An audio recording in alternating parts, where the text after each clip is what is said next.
watching this.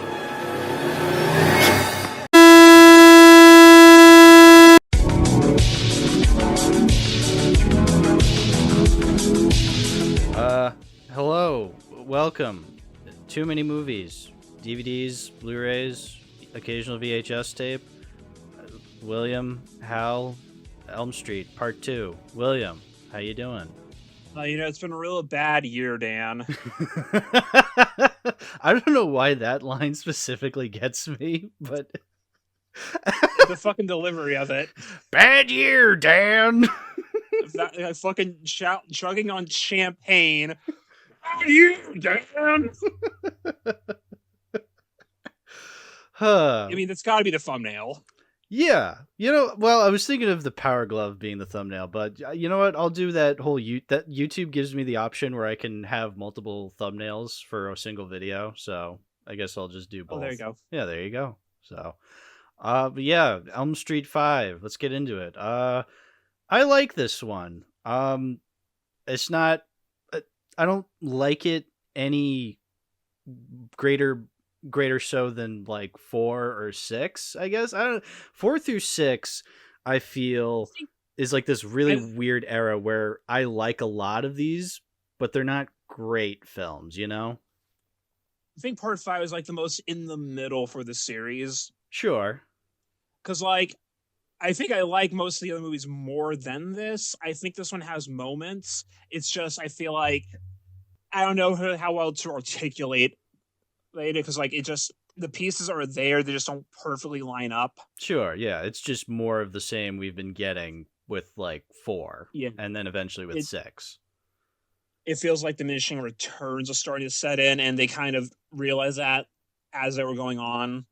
Yeah, because the movie did make money in theaters. It's just that it was not well received critically. So at that point, they were just like, all right, let's just do like a big finale after this, which we're getting ahead of ourselves because we haven't even started talking about this movie yet, but yeah, that was kind of the thing going in there. Honestly, I think the reason I like this one more than 4 is because, yes, it does have the same issues as 4, where you have random teenagers who were not established in the previous one who have no idea who Freddy Krueger is, even though they live in Springwood, and they should know that in the last movie, teenagers were dying in really absurd ways, and now they don't. I guess the justification is that we don't really know how big Springwood is and how many people there are. Yeah, because it's like, 3 people died out of 800. Yeah, it is weird, but still, it does have the same problems as 4, but I feel like this one's not as long as 4. I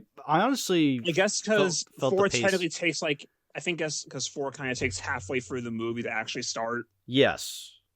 Yeah, definitely. Whereas here, we know that Freddy's real, and so they just kind of cut to the chase.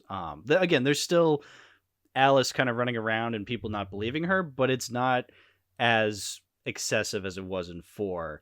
Like it definitely is more to the point in this one. With that said, it does make the movie suffer a little story-wise, because you have things that go absolutely nowhere. Like, do you even remember the scene when Dan's parents confront Alice and are like, "Hey, we'll take your baby," and she's like, "No," and then that's the end. That's the end of that conflict. Like, it's never brought up again. I think the problem, because I think this one is only like 90 minutes long, right? Yeah, it's only 90 minutes. Yeah, the movie needed like another 10-15 minutes because listening to like the documentary, it's like the writer wanted those streams in there. It's just that they didn't really do anything else with it. No, definitely not. I get the idea behind the intent behind it, because it's like after the whole Freddy thing, it's like, okay, she's kind of going a bit crazy. Is she going to be able to raise this kid correctly? And it's like the motivation of, this is the last remnant of our son versus this is the last remnant of my lover. Yeah. See, that's the thing. It's there. It's just not expanded upon. Much like Part 4. It's basically the same exact issues as Part 4. There's stuff there. I acknowledge it. Now, mind you, I feel like for me, I like Part 4 more because it's kind of like the difference between like Suspiria versus Inferno, where very similar, a lot of wacky things happening, but Inferno has more plot than Suspiria, that the fact that it is much more just still going through the motions and vibing, that's like it doesn't do it because it had more plot. The fact that it isn't really doing anything with it makes it a bit more of a problem. Whereas with like part 4 in Suspiria, because there's less plot, it can get away with just vibing because it's like they're not. Yeah, it's just vibing because there isn't that much they have to do. Yeah, that's a good point. Yeah. Still though, the kills in part 5, I think what also won me Very over elaborate. too, very elaborate. I think what also got me was, so the first kill is obviously the Dan one. And I guess what got me more with that one was because Freddy just kept the one-liners going, that it became... It is excessive. Excessive is the perfect word. It became so absurd. And I was like, he has said more one-liners and quips in the first, like, 5 minutes of this movie than he has in the previous movies. And that just was like, so funny. Literally, first thing he says in the movie is, "It's a boy!" This giant fucking long arm for no reason. Yeah, it's great. It's like, because like they do a decent job like setting Freddy coming back up, I think, with like the flashbacks and everything. Mm-hmm. Like, and like it has a good setup for the conflict with like between him and Amanda. Problem is that Amanda doesn't show up again until the very end of the movie. Yes, very much so. Yes, that's one of those things where like, again, there's a lot of things that are set up that aren't followed through. That's like, I wish they either followed through with them or just didn't put them through there at all. Sure. Yeah, and like we said, you have the thing with Alice and her baby. Again, a very interesting concept because Freddy is being kept alive through the dreams of the fetus, which is so absurd, but good. Like, work with that. And they don't really do anything beyond that. The kid character that they use, they kind of sprinkle him in occasionally. By the way, that kid is the little kid from Jurassic Park that Alan Grant tells him about the raptor. Because I was looking at this kid and I'm like, he looks very familiar. He has that face that I've seen in another movie. He has a very distinct face, and I looked it up. Jurassic Park kid. Like how the kid in New Nightmare is the same kid from Pet Sematary. Yeah. Although that kid I thought was the kid from the Santa Claus, but no, I was wrong with that. No, that's assumption. The kid. That's the kid from the Santa Claus. This is the kid who gets hit by a truck. Exactly. Yes. But anyway, I like the idea of there being this kid, and that's how Freddy's being kept alive. Like, that's how he's, in the dream world, is he's in the dreams of this kid. But again, they don't really do anything. And then by the end, which is jumping ahead a lot, I know, but by the end, when he is the one who ultimately helps bring down Freddy, you're like, brings him down, because even then it's like, what the fuck did he do? Yeah, how is this happening? I think this is the most confusing Freddy death of all. Yeah, it's like, what the fuck did happen? And like in the documentary, even like the kid, because they got the guy back as an adult, and he's like, the way I would describe is I barfed on Freddy. Because he's not even sure what happened. It leads to a cool visual because you have the souls of Dan and the other guys like kind of trying to break free from Freddy. That's great. But yeah, again, this was not built up very well. So I feel like the best like explained definitive ending really is part 3. Yes. Because, like, most of the movies, it's just, and then he loses because, special effects. Special effects. We ran out of time. Yeah, exactly. Like, I think, like, it was I think they actually straight up said for this movie that they did not have an ending written. So they just had one of the director, I think, just, sketch some shit out. And that's what they had to work with. Yeah, because this movie also had like the fastest turnaround time of all of them. It was released less than 1 year from the other. Makes sense. It was like part 4 did while amazing. It's like, all right, make another one. Yeah. So there's like going to some guys like pitch us, which you're gonna love. Like when we get to the next movie about who had a pitch for that one, if you don't already know. I don't, but we'll get to it. Yeah. Yeah. Okay, so I guess character-wise, Alice returns. Yes. I do like that they do, like, flesh Alice out between these two films. I think that's good. Yeah.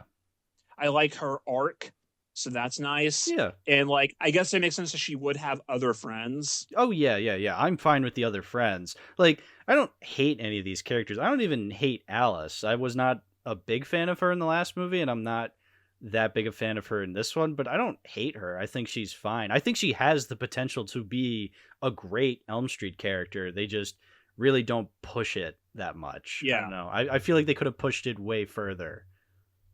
But yeah, her and Dan are back from the last movie. They're a couple. Yeah. And they make baby. Yeah. Hey, Alice, want to make babies? Yeah. And then we have Yvonne, who is the black girl who doesn't die miraculously. Good job, Freddy. Oh yeah. She makes it out of here. Good for her. Yeah, like she noted that in the documentary, like they didn't kill me off. I'm surprised the black girl didn't die. Good job, Freddy. Good job. We have Greta, the rich girl. We have what's his name? It's Mark, right? Isn't it Mark? I think so. Mark, the comic guy, The comic nerd. Yeah.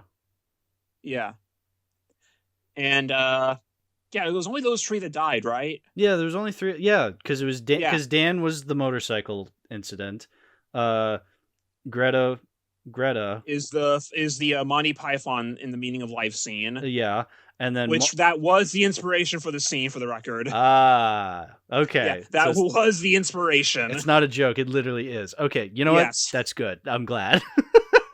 And then you have Mark's Death, which is the comic book sequence with the greatest character in all of horror, Super Freddy, which is a very fun anecdote for that. Like, okay, so 2 fun anecdotes. You know the lighting bar on his sweater? Yes. Originally, that wasn't supposed to be there. Apparently, when they were filming the scene, the prop guns actually made the sweater catch on fire, so that was just how they fixed it. Oh, that's funny. And like the guy in the Super Freddy makeup didn't even realize that was a mistake. Like, I thought that was just how that was supposed to go. Yeah. It was. But the second thing is, after he filmed that scene, the guys went up to him like, "So, you're a big burly guy. We want to film a love scene for the opening credits. So, like, do you want to do that?" And the guy was like, "As Super Freddy?"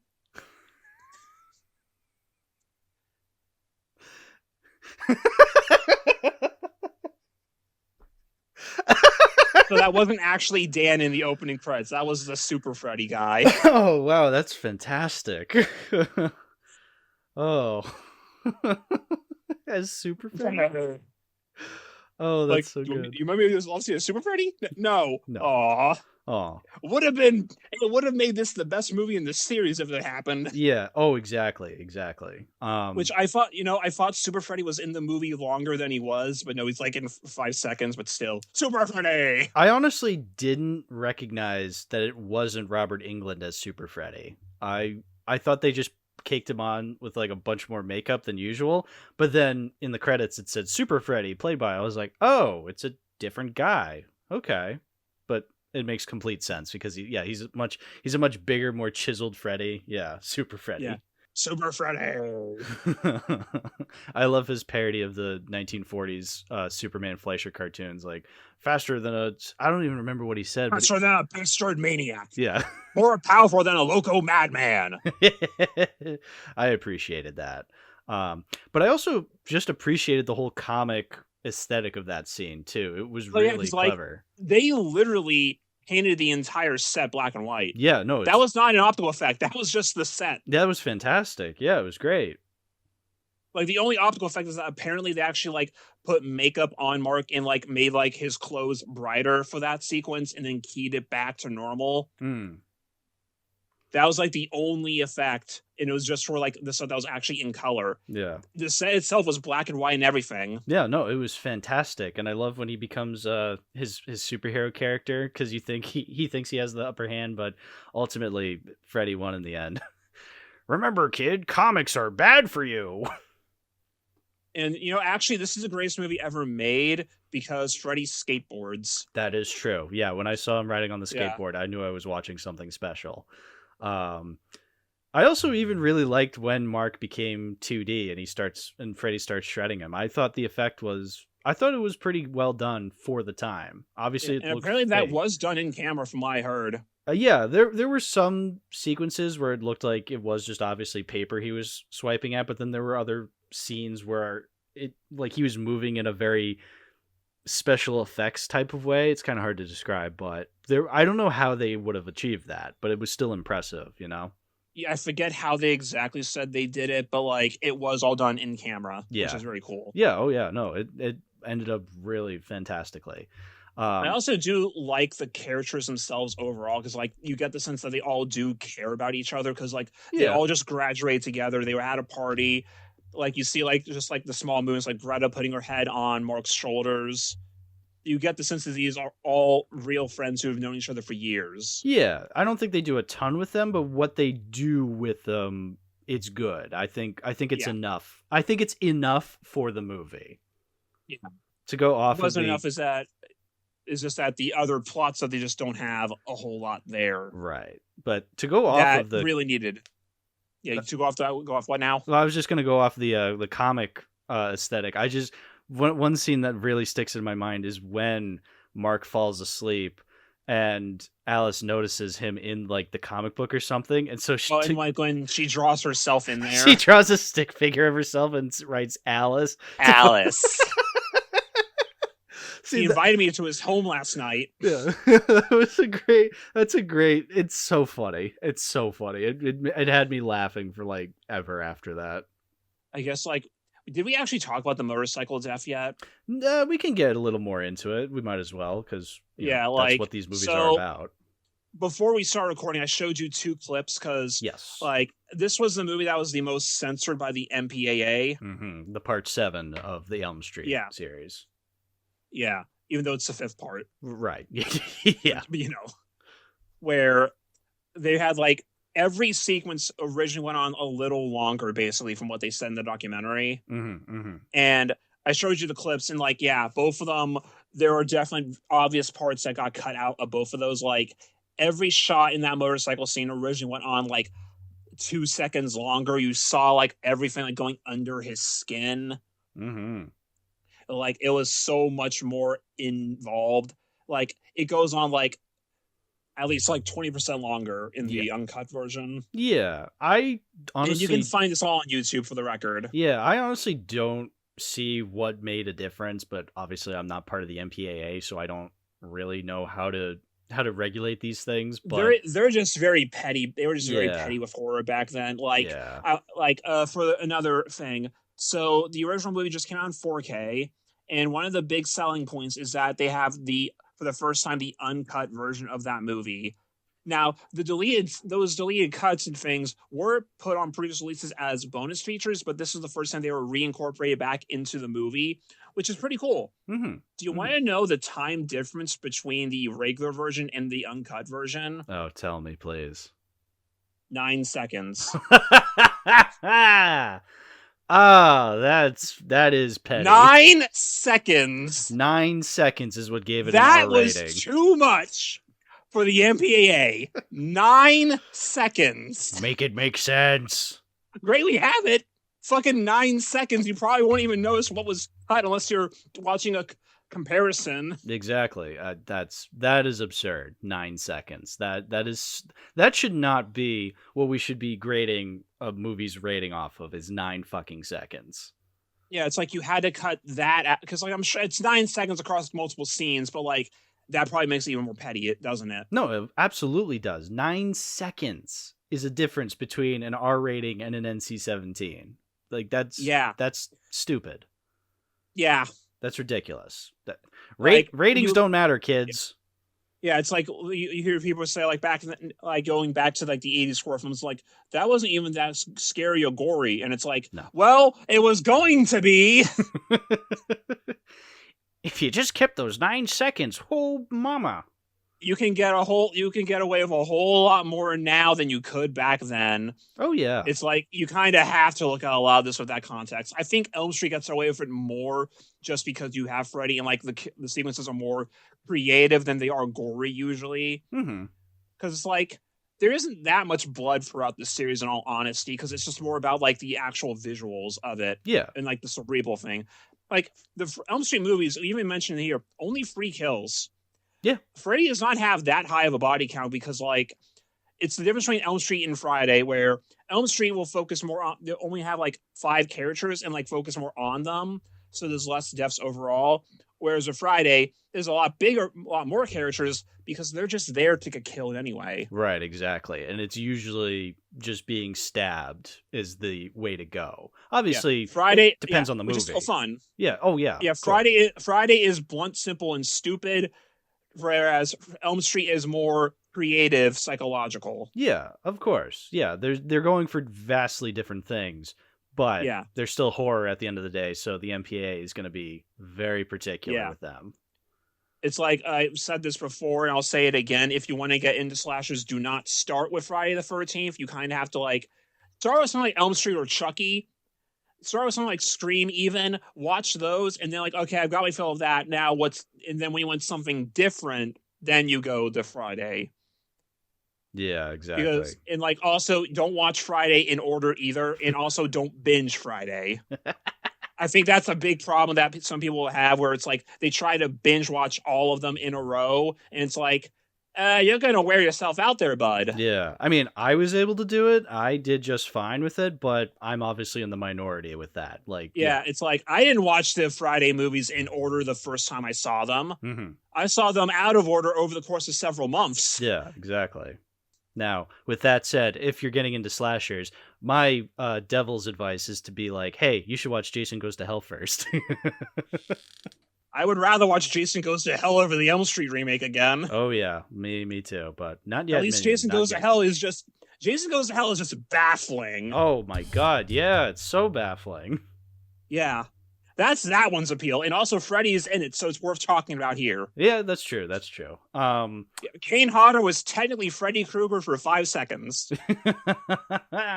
Okay, so where are we back with Elm Street? We're talking about the MPAA, Yeah. And and for Greta's death, there's less changes in that one, but like the changes that were made are like very impactful. Mm-hmm. Like there's that part where Freddy's like, "You are what you eat." In the original version, he just kind of says it for no reason. Originally, he fucking stabs Greta and tears out some of her guts and tries to feed it to her. Yeah, which is great. That completely changes the context of that line. Mm-hmm, mm-hmm. Yeah, it's a great moment. I mean, the moment is great already because it is it's just a parody of the fucking Monty Python thing. Yeah, and then you have Freddy in a chef's hat. Bon appetit, bitch. Yeah, it's great. But yes, the fact that they cut out the stomach stab it does kind of take away the impact of that line, which is such a shame. It's still a good line, but it would be far more effective when you see the context. It's like, because like I've seen people mention things before where it feels like Freddy's quips are more inappropriate here, but it's like, well, some of those sequences also have things cut out that explain those lines. Yeah. Where it wasn't as fast paced originally. There was more stuff there that just got cut. Yeah. And here I think it actually does make more of a difference than like in like say New Blood. Whereas, better effects. It's still much more of going through the motions. Those wouldn't save the movie. And these wouldn't save it either, but I think it does have more of an impact. Yeah, because you have... Yeah, whereas something in New Blood, where you have Jason taking the woman in the sleeping bag and knocking her against the tree several times, as opposed to once in the final version, it's still the same kill at the end of the day. Whereas here, with Greta, you have him actively stabbing her in the stomach and feeding her guts to her, but you take that stab out of it, and you're just seeing him put like random shit in her mouth, and it's like, okay, that doesn't, and then you still have the line of "you are what you eat." That does not have the same effect. That kind of just makes it a little more confusing. Yeah. What else do we want to talk about with part 5 here? I just, again, that's the thing, is I don't really consider this far better than 4 and 6. I mean, maybe 6. 6 is, but we'll get to 6. But I would say, let's say 4 and 5 are interchangeable with me, because I feel like I still like the same things from both movies and not like the same things from both movies. But But I still don't think- hate either one of them.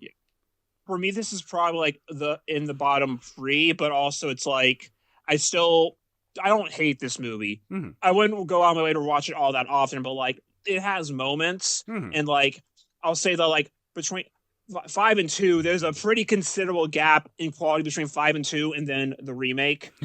Yeah. Yeah, I think you can probably tell. Hey, remake is at the bottom for us. Oh yeah. Not to spoil the ranking, but yes. Spoiler: remake not very good. I'm shocked. You know, Freddy never did a kill where he electrocutes someone. I guess he didn't. I guess we can do that whenever they finally get their shit together and make a new one. Yeah, that'd be nice. It's been 14 years. Oh boy. Oh. 14 years since the last time we saw Freddy on the big screen, and 15 for Jason. Man. But a couple years since we saw Michael Myers last. And Leatherface. And he's getting a TV show soon. Oh man. Yeah, that's the plan right now for Michael. They're going to do another TV show for him because I guess they saw the success with Chucky. Like, we could do it for Michael, not understanding that the entire reason that the Chucky series worked was because it was a directly sequel to the movies. It's the same continuity. Yeah, and it's the same with character. The same creative team. But also, the character of Chucky is vastly different than the character of Michael. Yeah, and like, I'm going to be real here, Chief. There's only so many times you can make a new sequel to 78. At least with Chucky, it's like that character's super versatile. Yeah, you can do a lot more with someone like Chucky because he seems like a Freddy, where the personality is how abrasive he is, you know, and he has... I feel like I'm gonna be real with Child's Play. I haven't seen every movie, but like I feel like Child's Play kind of gets slept on sometimes. It's like with what I've seen, like I think it might be the most consistently good series. Kind of gets slept on. I need to watch the rest of the TV show because I only saw like most of the first season. Apparently, like the third season, he goes to the White House. President Chucky. So like, yeah, Chucky kind of based. Yeah, I'd love to get into the Child's Play movies for sure. Like still going too. They did say after the series got canceled, we're gonna do another movie. Don't worry, we're gonna keep going. Yeah, because Brad power Dourif's still alive. Yeah, that'd be cool to see. Yeah, Brad Dourif's still alive. Dom Mancini is still the driving force behind the series after all these years. Chucky kind of based. Yeah, we should get into that. But anything else with part 5?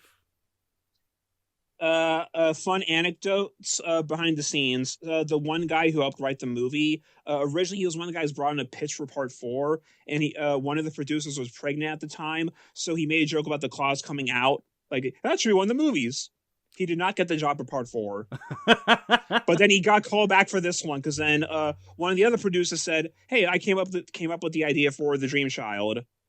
So they brought him on for that. Good for him. Good for him. Eventually. And another funny anecdote was that one of the other guys who like wrote a script for this movie, basically like his idea was that Freddy goes through like the dreams of the child to get to Alice, and then we see Freddy's dreams at one point too to explore his character. And the people at New Line basically read the script and said, so this is like if Kubrick did an Elm Street movie. And the guy wrote it said, yeah, pretty cool, right? And the New Line guy said, no, get out. We don't want to know anything more about Fred. Well, wait a minute. How does that explain part 6? Well, that's because this movie didn't do well critically, but it made money. Right. It just wasn't a huge hit. It was still like in the top 10. Right. But after that, they were like, okay, we're starting to see diminishing returns here critically and a little bit financially. Let's just try to go out with a bang. So like they said, all right, the next movie should be the big finale. Before we get into the actual Freddy's Dead script, though, so one of the guy producers was like friends with this new screenwriter and director who was like hyping up a New Line. So he got this guy to like do a pitch for an Elm Street movie. Oh, I think I know where this is going. So the idea for this movie was that it was going to be a script where Freddy basically became a joke, a little meta there, where like now kids will purposefully put themselves to sleep just so they could go into the dream and beat the shit out of Freddy. Okay. And like the whole bit was eventually Freddy manages to get strength back by accidentally killing one of them, and like there was supposed to be like a cop in a coma or something who was always in a dream.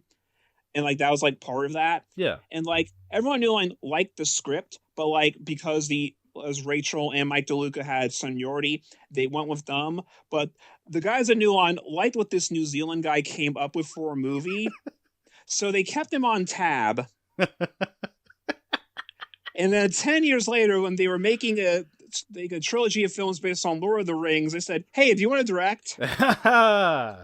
So Peter Jackson almost did an Elm Street movie. I think I remember you telling me this story. It was on some episode we've done, where you talked about. I probably brought it up on Friday. I probably brought it up last year. Maybe it was last year, but yeah, there was. Once I was putting the pieces together, like New Line, temp script that didn't go anywhere. I'm like, wait a minute, New Zealand guy, yeah.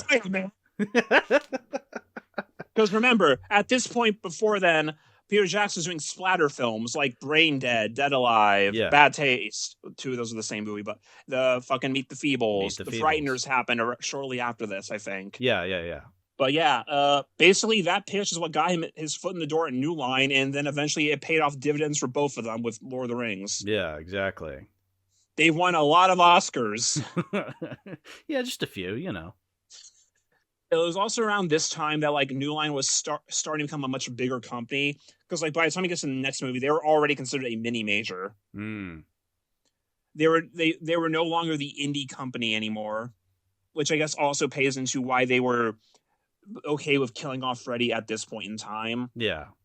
Another thing to note with this movie is that like a lot of like the people involved behind the scenes were just like the execs and producers at New Line. This was made by those guys, basically. Right. Okay. Which also, I think, explains the tonal difference. Because I'm going to just be real here. This is a fucking comedy. Oh, this is not a horror movie. This is a comedy. Yeah, let's get into it. Freddy's Dead, the final nightmare. Right at the beginning of the movie, even, because they have like the quote about sleep, which like some of the other movies did that. Immediately after that, they quote Freddy himself. Yeah. "Welcome to prime time, bitch, Freddy Krueger." Yeah, exactly. And they have to make it that line. Exactly. Yeah. This is one of the funniest movies ever. This movie. The first thing Freddy does is he's the Wicked Witch of the West. "I'll get you, my pretty, and your little soul, too." Yeah. It is absurd. Straight up Bugs Bunny's someone to death. Exactly. Yeah. Any scene involving Freddy in this movie is comedy gold. It is some They of the play funniest fucking shit. Hanna-Barbera sound effects during one of the kills. Yeah. This movie is a joke. It is such a joke. And it's why I'm not angry by it. I remember I was looking through some reviews and some people are like, "This is such a joke. This is so lame." It's like, correct. I think the context there is that, because I think that's the split between the older people and the younger people here. Yes. Whereas like the people who grew up with the series as it was coming out will tend to prefer the more darker, more serious Freddy movies, which is also like important context for the next movie that we'll get to. Yes. But today, for a lot of us, our first exposure to Freddy at this point is like through references or parody. So at that point, we're probably more used to and expecting the sillier side of Freddy. And it's like, personally, for me, I'm okay with both of them, partially because of my experience with a different franchise, who will simultaneously be a giant, big, dark nuclear war allegory, and then the next one, he's best friends with a robot fighting a giant bug. Right, exactly. Yeah. I am used to this kind of tonal whiplash, and I am accepting it. Well, here's the other thing, too, is that this build up to 6 being such a straight up comedy does not seem out of nowhere, you know? Like, yeah, actually watching them all in a row like this instead of like back then where it was like one a year or every couple of years where you kind of forget. Whereas here we watched all of them and realized, no, this was actually very gradual. Yeah, this was a very gradual build up to it just being a straight also up comedy. because apparently there was also like 5 movies happened in between 5 and 6 that we didn't see. Because the setup for this movie is that Freddy Krueger has killed everyone under the age of 18 in Springwood. Oh, that's, yeah, the first thing. It's like, yeah, Springwood, there's no more children. It's like, hold up, stop right there. Stop right there. What do you mean? He has won multiple times. Like, what? Yeah. We wiped them all out. Yeah, we're just here now. It's like, Well, they me. believe in Freddy now because they don't have a choice. Yeah, exactly. That is so stupid. It's huh? I have killed them all. Yeah. Okay. He just won, I guess.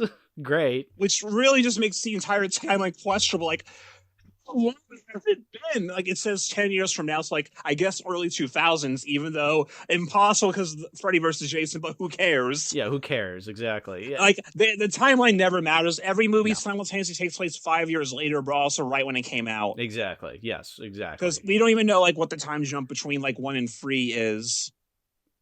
Yeah, it's never the clear. only time jump we can assume is that 9 months have passed in between the ending of part 5 and the credits of part 5 because she has the kid. Right. Which is hilarious that he did that much damage. Which we can do some math also to note that Alice's child was probably born end of January or early February. Because, like, they graduated, and that's when she found out. Mm-hmm. So then, like, you jump back, like, okay, this is right when they were conceived. Okay, she had the kid in, like, January. Math. Yeah. We can do it. We can do it. Just like Dan and Alice. That was a sex joke. Thanks for coming. That was also a sex joke. Thanks for coming. Okay, we're going to be caught in a sex joke loop. Thanks for... So, speaking of sex, Freddy had a kid or something apparently once. Yeah. Oh, so can I just say? Oh yeah, Freddy Krueger confirmed not to be a virgin. Speaking of Jason Goes to Hell earlier, this movie has insane feelings of Jason Goes to Hell. You know, like it reminds me a lot of that movie. Yeah, well, they explained all of Freddy's origin at this point. They explained everything because it's the last one. So they kind of have to. Some of it makes sense, like the actual family stuff. Some of it is also the explanation for how he got the dream powers in the first place, which is just, what? Oh, dude, I almost forgot. Yeah, he explains at some point, I think it's to the guy from Alien, the doctor who can control his dreams. He explains, he's like, yeah, the dream people gave me my dream powers. It's like, the what now? And it's these weird looking snakes. Yeah, these weird looking snake fish. They look like the cosmic knowledge fish from Muppets from Space. I was like, what? Who are these people? Who are these creatures? And then they die at the end of the movie. We're getting ahead of ourselves. So, okay. So back to the beginning. All the children are wiped out. Sure. Yes. Freddy has one. Yes. There are no more kids left in Springwood. And I guess he just isn't able to leave the area of Springwood for reasons. Mm-hmm. So apparently there's one last teenager who has amnesia and doesn't know anything.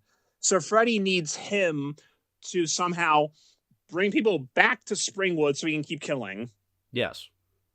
That is the setup. And it is the most ridiculous dream sequence to start a movie with, where he's in a plane, falls out of the plane into his house, I guess, that then is also falling from the sky, and Freddy's the Wicked Witch of the West. Yeah. And then he gets hit by a bus. Yes. And doesn't die. Yep. Because Freddy didn't want him to die yet. I guess. And then he's like in the desert, but also in Ohio, because this is the first time they actually confirmed the movie takes place in Ohio. Oh, yeah. Those famous Ohio deserts. Yes. Well, hey, they were in part 2. Yeah, I think this is the first movie where they do clarify it's in Ohio, because I don't think there's any real evidence of that in the other movies. Yeah, I can't remember any other. So it's like a retro act. Like, we made fun of the palm trees in the other movies because of this, but it's like they never actually specify in the other films. So fair enough for there. You could have figured it was California, but no, now they said, nope, Ohio. Yeah, which is ridiculous. Again, yeah, they could have just placed it in California. It would not make any difference. I think the only thing is that they knew that they were getting the rights to Jason soon. So they were like, we need to be able to have it be close enough to Crystal Lake, which we know is in New Jersey. Right. So I guess they chose Ohio, even though there's an entire Pennsylvania in between them. They forgot about Pennsylvania. That's okay. I live here and sometimes I forget. Yeah, it's okay. Can we talk about the deaths in this movie? Because they're so glorious. Yes. They are the most ridiculous things. Yes. And like the fun part is that, like, for some of these, you actually could do a legitimately scary horror thing with them. Mm-hmm. They just don't want to. Nope, not at all. they don't want to. No. Which is what makes me have to respect it, because like they don't give a fuck. Oh my god, yeah. So the first death would have to be it's Carlos. Yeah, it is Carlos. Yes. The deaf kid. The deaf kid. It is glorious. Like you could do because there are the idea of not being able to hear Freddy, you actually could make pretty scary with him. Like, oh shit, where's he gonna pop up? So instead, what you have is Freddy dancing around him like Bugs Bunny, just to fuck with him. Yeah. Oh, like he is frolicking in that boiler room. It is so funny. And then he whips out the chalkboard and he goes, like he whips it. It's like a fucking Animaniacs bit where like he pulls it out and visibly stretches it to full size, like in a cartoon. I was crying laughing at him doing that. It was so funny. And that's after the needles. Oh, like the needles. So he steals. So whole thing. He steals his hearing aid, so he can't hear anything. Eventually, he gives it back, and then it turns like this weird, fucked up dream hearing aid that makes everything so much louder than it is. Yeah. So he like fucks with Carlos saying while holding a needle, drops it. He grabs a needle so it doesn't make the sound, and then Freddy shows, I have an entire handful of them, and just spills them all out. And then Freddy goes down there, pulls out the fucking chalkboard, puts his giant nail glove next to the chalkboard. No. And just starts rubbing all over it. So good. So good. And then his head blows up. It's so funny. It again, straight up comedy. And also, the entire reason these dreams are happening is because like they managed to like bring the lady up. So the kid, what's his name? John Doe. John Doe. The original kid in this movie's name is literally John Doe. Yeah. Well, isn't that the point? Because he has amnesia, so he doesn't has amnesia. Yeah. So his name is just John Doe. Yeah. He leaves Springwood and goes to this weird other town and gets brought to a shelter for wayward teens. And we meet Catherine in quotes. Yes. And who is running this shelter to help these kids. And we are introduced to Carlos, what's his name, and Tracy. Yeah. And basically, after he meets all of them and convinces all of them to go to Springwood with him. And then the three kids go to the Kruger house just because. Yes. The entire second act of this movie happens because. Yeah, there really is no reason. Because they're just there. Yeah, exactly. It is easily the worst story yet in this franchise. But they don't care. Right, exactly. That's what makes it the best one. They don't care. So then the kid, the stoner kid, Spencer. Oh, you know what? We forgot about one of the best jokes in the movie on the way to the Kruger house. Is it when they're looking at the map? Yeah, the map. I was like, gonna say. Carlos is in the back reading the map and like, okay, let me fold it out so we can see everything. And he can't find the place. He's folding it out until the entire map is covering the entire back of the van. Yeah. And it just says, "You're fucked." Again. Carlos, where are we? The map says we're fucked. Yeah, cartoon logic. Just extending this gigantic map and then just, you're fucked. It is straight up, that would be a Bugs Bunny cartoon if they'd let Bugs Bunny. It's literally just a Bugs Bunny cartoon. Exactly. Yeah, it is so absurd. So then, okay, we get to the stoner kid's death, which is probably the most infamous death in the entire series, where he becomes the video game. Yep. Where Freddy is controlling him via video game. Which again, the idea of losing control of your own body, you can make that scary. So we're gonna have him hop around the house to Hanna-Barbera sound effects. Hanna-Barbera. I am not joking either. It is strictly the fucking Flintstones and Scooby-Doo running sound that plays at one point. Yep. Oh yeah. Yeah. It's like something out of a Scooby video. It is literally the Hanna-Barbera goofy cartoon sounds. It is and so it is funny. Glorious. It's so good. And like eventually Tracy, John and Catherine do manage to go into the dream world to try to save him. So they run into Freddy's room, push him, and grab the controller out of his hands and then run away. And then Freddy's just like, "Hey, you forgot the power glove!" It just keeps fucking doing it. You forgot the they power glove. Nothing. Which apparently actually did want to use a real power glove, but they were afraid Nintendo would sue them. Well, the director was afraid that Nintendo would sue them. Bob Shea, the producer, didn't give a shit and said just do it anyway. Which, granted, since it doesn't actually literally look like a power glove, Nintendo wouldn't have had any grounds anyway. Right. But she was right to be afraid of Nintendo. I mean, considering it's Nintendo. Well, nowadays, yes. Back then. Okay, yeah. Back in the 90s, I don't think they would have had as much ground to stand on. Because, this was 1991 now. Yeah. Even though it technically takes place in 2001, Freddy Krueger did 9/11. Yeah, he would. I can understand this being an infamous death because it is so absurd and people are like, well, he's using a power glove? That's so stupid. Again, though. When you look at this movie as the lens of just a comedy, I think it works. Oh, yeah. Yeah, when it's just a comedy. But also, this is not anything that new. It's just it's a step above the absurdity that we've been getting. And I guess this movie just this movie just went far enough that people, I guess, started to realize, hey, wait a minute, this is kind of a joke now. It's like, yes. Correct. It confuses me that, this Freddy that we've seen for the past 5 movies, all of a sudden this movie, just because it's a little more pronounced comedy, all of a sudden that makes it bad. I don't understand that. Again, there's also like that time gap where it's said he has now killed everyone in Springwood. So by this point, yeah, Freddy would just be fucking around. Because he's already won like 1 million times over. Yeah. So he just doesn't give a fuck anymore. Sure, I'll just use my glove as a power glove. All the adults in Springwood have gone insane from not having kids anymore. Like, the teachers are teaching dummies in school. Roseanne Barr is super sad that she doesn't have a child. Yeah. You can't have kids. They bring him. Because at this point, it's now known that, yes, Freddy has killed, that they all know that Freddy Krueger is real. They teach Freddy 101 at school. There's, like, a motif throughout the film where, like, as it goes on, there'll be, like, a billboard or like a piece of paper saying that's part of the 1-2 rhyme.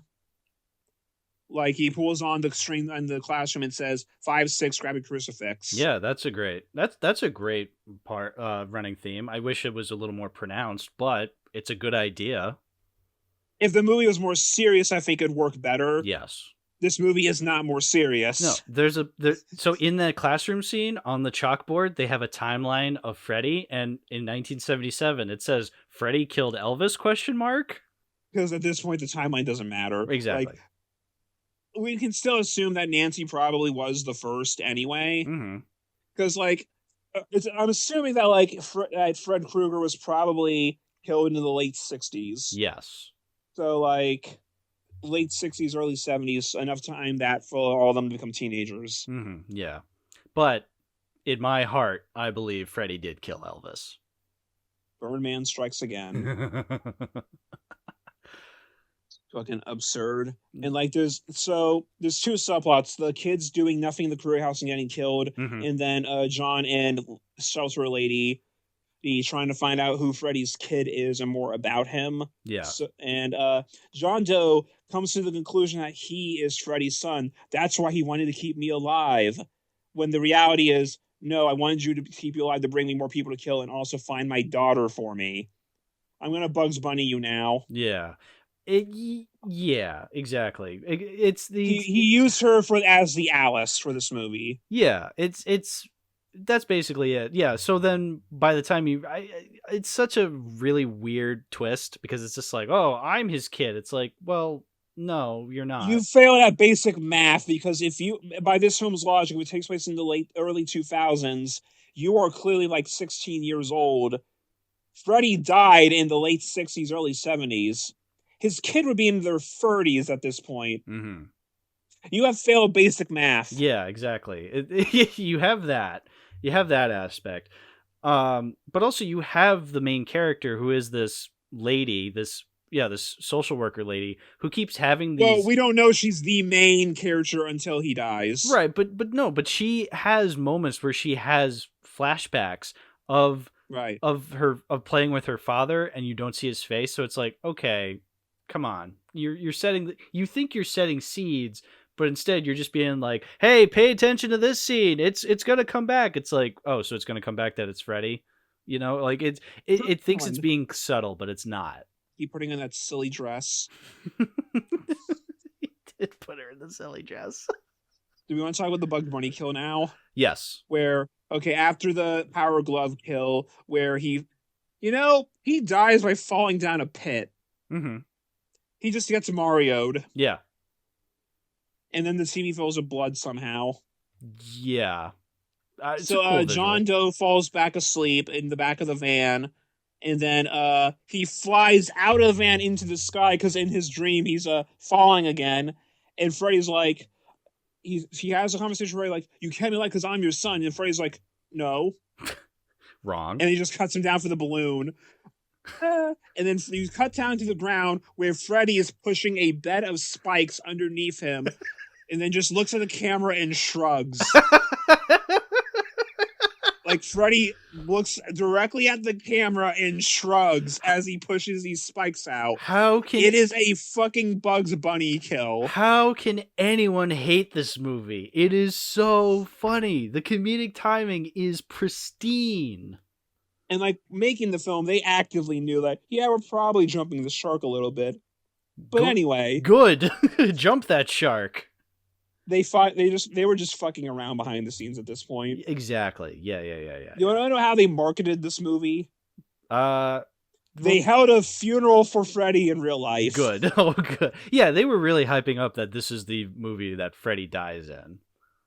It's called Freddy's Dead: The Final Nightmare. It's not Nightmare on Elm Street 6. Right, exactly. Yeah.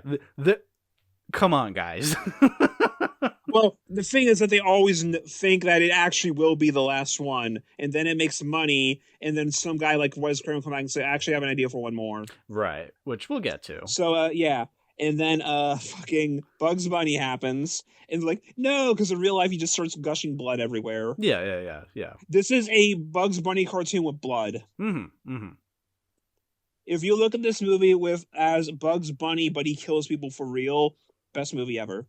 Yeah. Oh, yeah. Absolutely. Yeah, because that's the thing, is that I'm hyping it up as so funny, but it is not a very good film because, again, like we were saying at the beginning when it just announces that, all the kids are dead, it's like, okay, you skipped a couple steps there.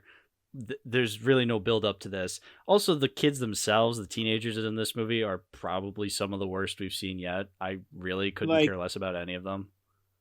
And then, like, when the kids die, all three of those deaths we just talked about happened, like, 2/3 of the way in. So, like, the last third, like, there's dream sequences, which is nice, but where it's good that at least having them, they still have the dream sequences and creativity, but, like, the actual kills basically end there, because then that's it. Yeah, exactly. Only 3 kills again. Yeah, and then the last third is them trying to defeat Freddy. To figure out how to kill Freddy, which probably the lamest way they've beaten Freddy, in all honesty, because they just blow him up with a pipe bomb. They just blow him up with a bomb. So cool. Yeah, and again, it's with these characters I don't believe really that kills him. Yeah, and we know from Freddy vs. Jason, no, it does not. No, it doesn't. But also, again, it's these characters we don't know. These were characters who have just been introduced in this movie, and we have no reason to really care for them. Again, from a storytelling perspective, they try to, because they're like, oh, this is Freddy's daughter. Oh, this is a doctor who knows how to fight and knows how to control his dreams. We have this one teenager who was raped by her father. It's like, what? Yeah, that's the implication there. And then, like, apparently the actress who played her actually did have flashbacks to realize that happened to her, and helped her come to terms with it. So, like, literally the movie changed her life, apparently. Cool, I guess. It helped her get those feelings out and, like, actually get help. So, good for her. But for the movie...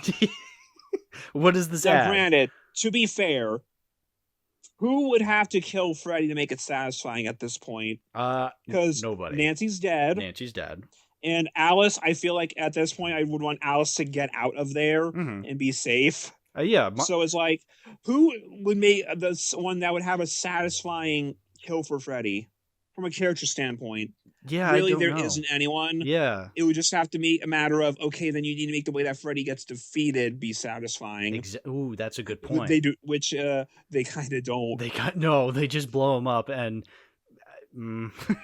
Which apparently that whole sequence was just done improv on set because they didn't know how to kill him in the script either. Oh my god! Of course. So they was like, so John Carver Buechler was just there, like, all right, I get what do we want to do here? Break his hand, cool.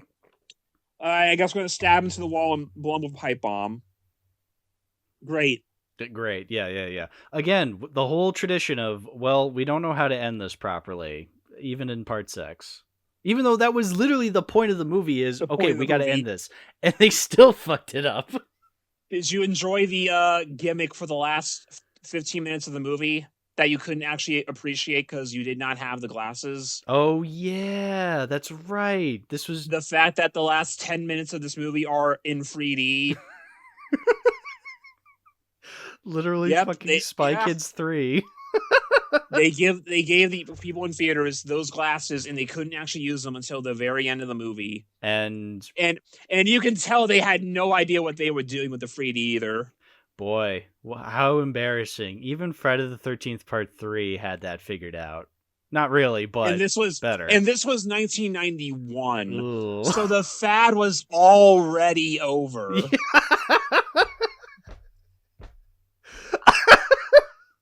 How embarrassing. And then you get the dream sperm snakes. Yeah, the cosmic knowledge fish. And then just get blown up and fly away, even though, like, well, they're demons, they can't die from this. Right. But I guess Freddy's dead, that's all that matters. Because that's how the movie ends. Yeah, that's how the movie ends, yeah.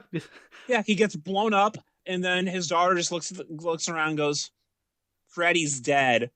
Roll credits. And then they have the fucking montage at the end. Montage. That's a good montage, but still, it's like... That's to the fucking Iggy Pop song. Do we want to talk about Freddy's backstory that we see in this movie now? Ooh, because we see his whole life. Like, we flashback, he's in elementary school where he just, for no reason, grabs a rat and hits it with a hammer. Yeah. And then instead of being disgusted or scared, all the other kids in his class just go up to him and start chanting, "Son of 100 maniacs." Yeah, well, as if this is a normal occurrence. Yeah, they're just like, oh, there goes Freddy killing the class Doing hamster again. Yeah, which, yes, he is the son of 100 maniacs, but yeah, the fact that... we forgot to talk about that scene in the last movie where, like, we get the flashback of, like, Amanda in the asylum. Yeah. And it's like we see the Robert Englund character in there where it's like, okay, so that's actually Freddy's dad. Yeah. It's a cool moment in that movie, not in this movie. This movie, they don't do anything. They just have scenes where they have him as a kid, he kills a hamster or something. And then we cut him as a teenager and his dad, who is drunk Alice Cooper. Not a joke. That was actually Alice Cooper. I know. Not a joke. Alice Cooper is in this movie. I was like, wait a minute. Is that him? I looked it up. I'm like, yep, the street schizo from Prince of Darkness. There he is. There he is. and it's like, boy, it's time to take your medicine. And he holds the belt. And then he just starts whipping Freddy with the belt. And Freddy is clearly enjoying it. Yeah.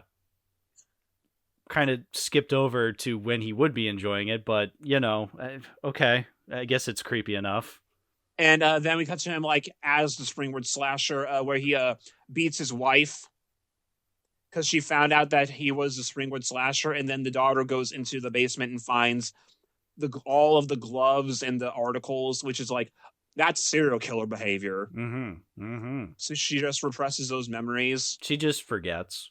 Which... I forgot he killed my mom. Well, see, here's the thing is, like, the day I watched Freddy's Dead, I'd also watched an episode of The Twilight Zone that had the exact same twist that this movie has, where it's like, wait a minute, I remember my mother being killed by this guy.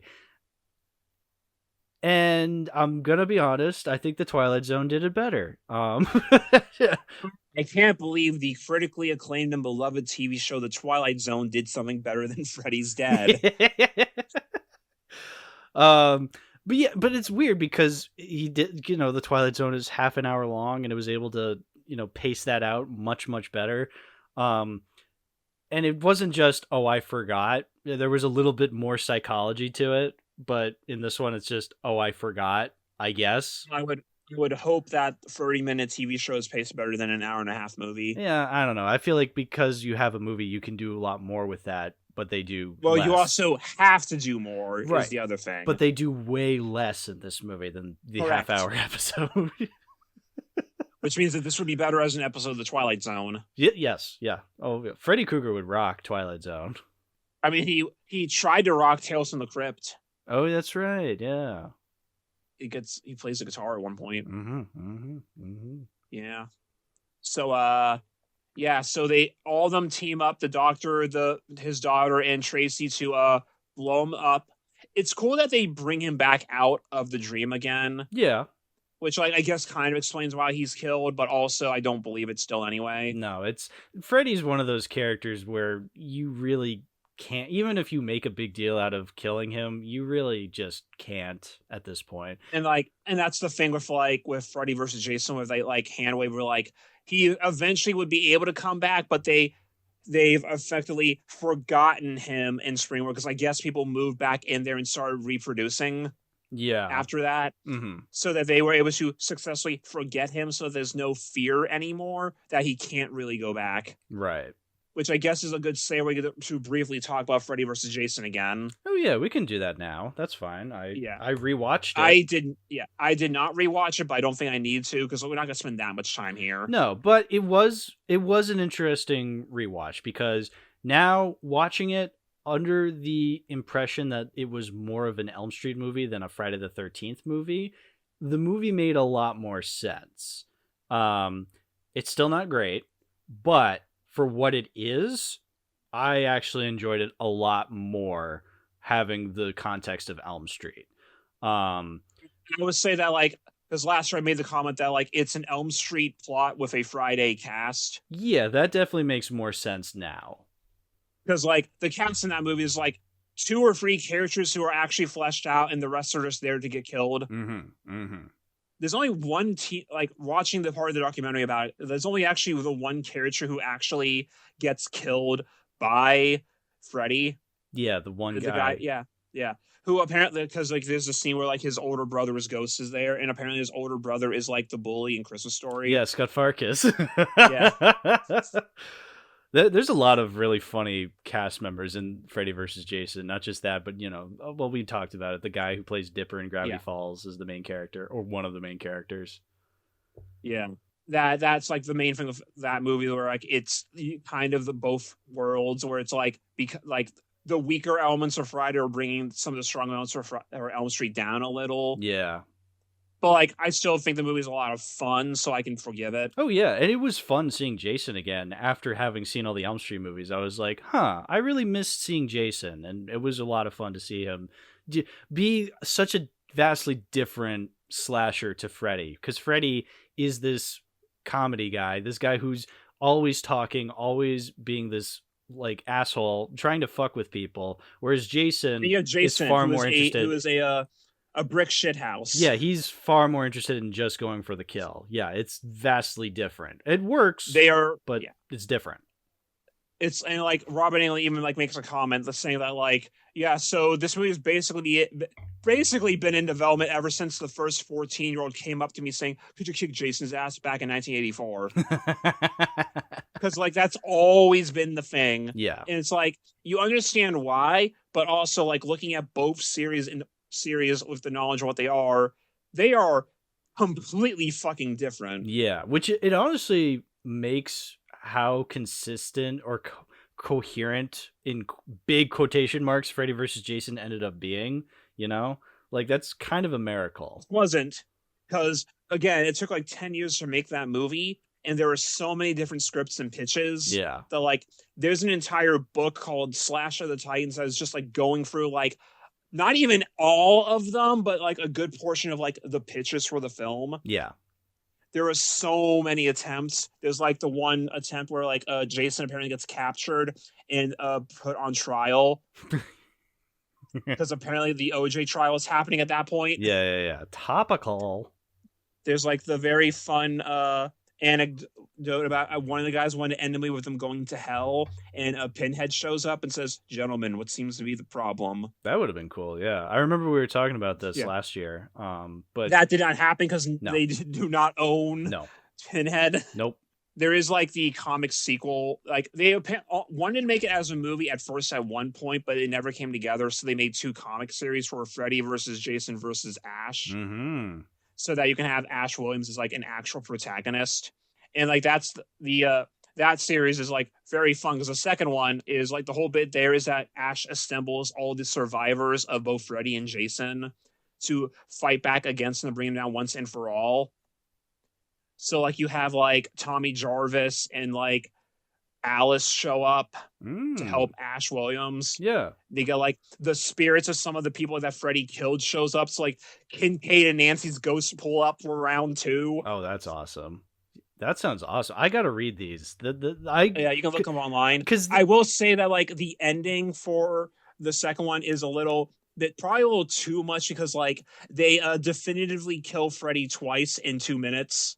That's funny. And because like the bit is that like what they do is like aside from like the first one, they then go the extra mile to alter history so that the search warrant was actually filed correctly.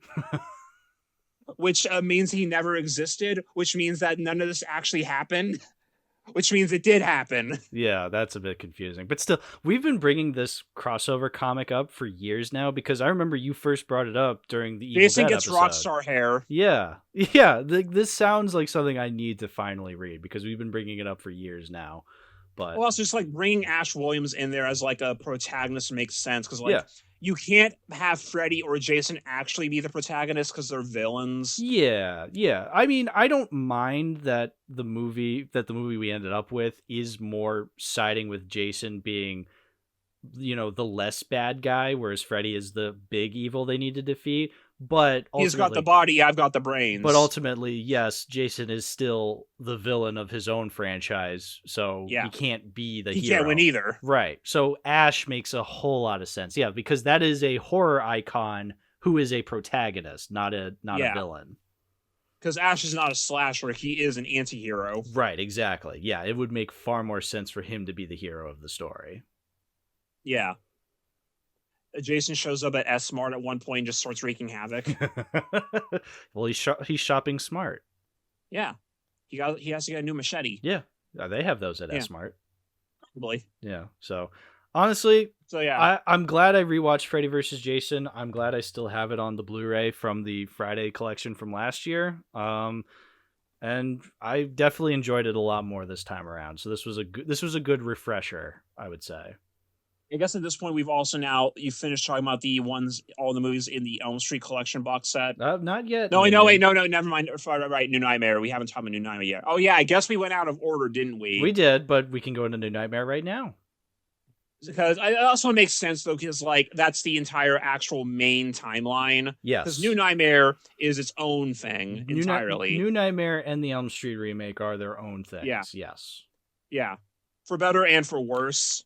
Yeah, because you're gonna be going against the grain here because like you did not like this movie at all. I did not. Yeah, which I think that also goes to like what I was saying earlier between like the split between the people that prefer the more serious Freddy versus sillier Freddy. Mm-hmm. Where it's like if you're in it for the second, you're not gonna get as much out of this because like. When I always hear that people say this is like the third best one, that's mostly because they're the people that prefer the more serious, scary Freddy, which I completely see. And like, I like this movie. I also would probably still rewatch most of the other ones before it because I think like it's the longest one and it shows because it is not paced the best. No, definitely. I think it's very well made. Mm-hmm. I kind of bumped it up half a star because of all that. In all honesty, my score is like 3 stars. I gave it 3.5 because I see like all the craft behind it. Sure. But like, I would rewatch most of the other ones before this still. And also it's like, if you don't get much out of meta horror either, Well, that was kind of the point of this one. Yeah. So This obviously, I'm very much against the grain on this one. I'm very much pro Silly Freddy. I'm the most pro Silly Freddy, in fact. I like both, so I'm okay with either way they do it.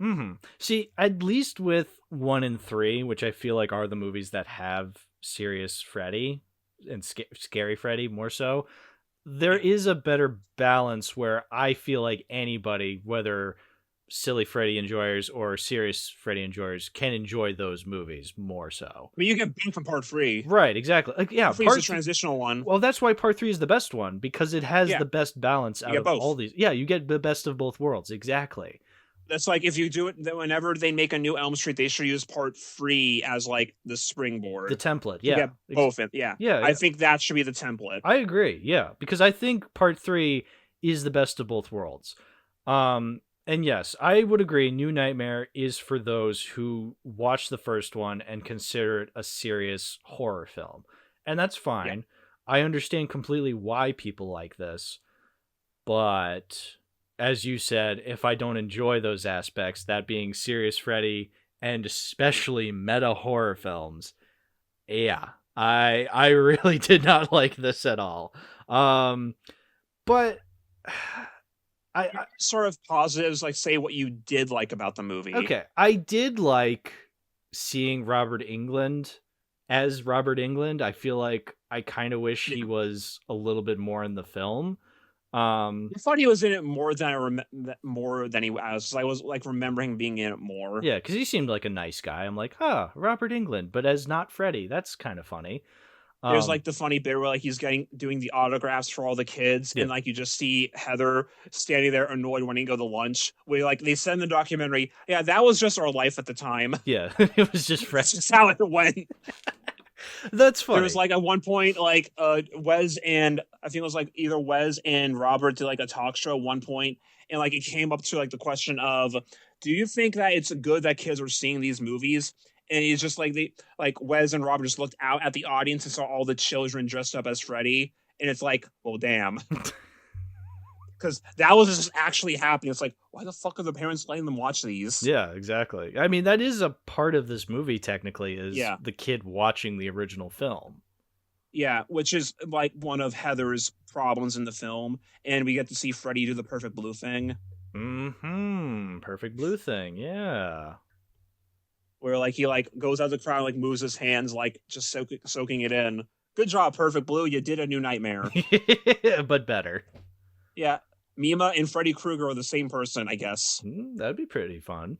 Yeah, and I don't hate this movie in principle or in concept, I would say, because I think my thing is I can see this working if it was maybe less 20 minutes shorter. 20 minutes shorter would help, but also less focused on it being a horror film.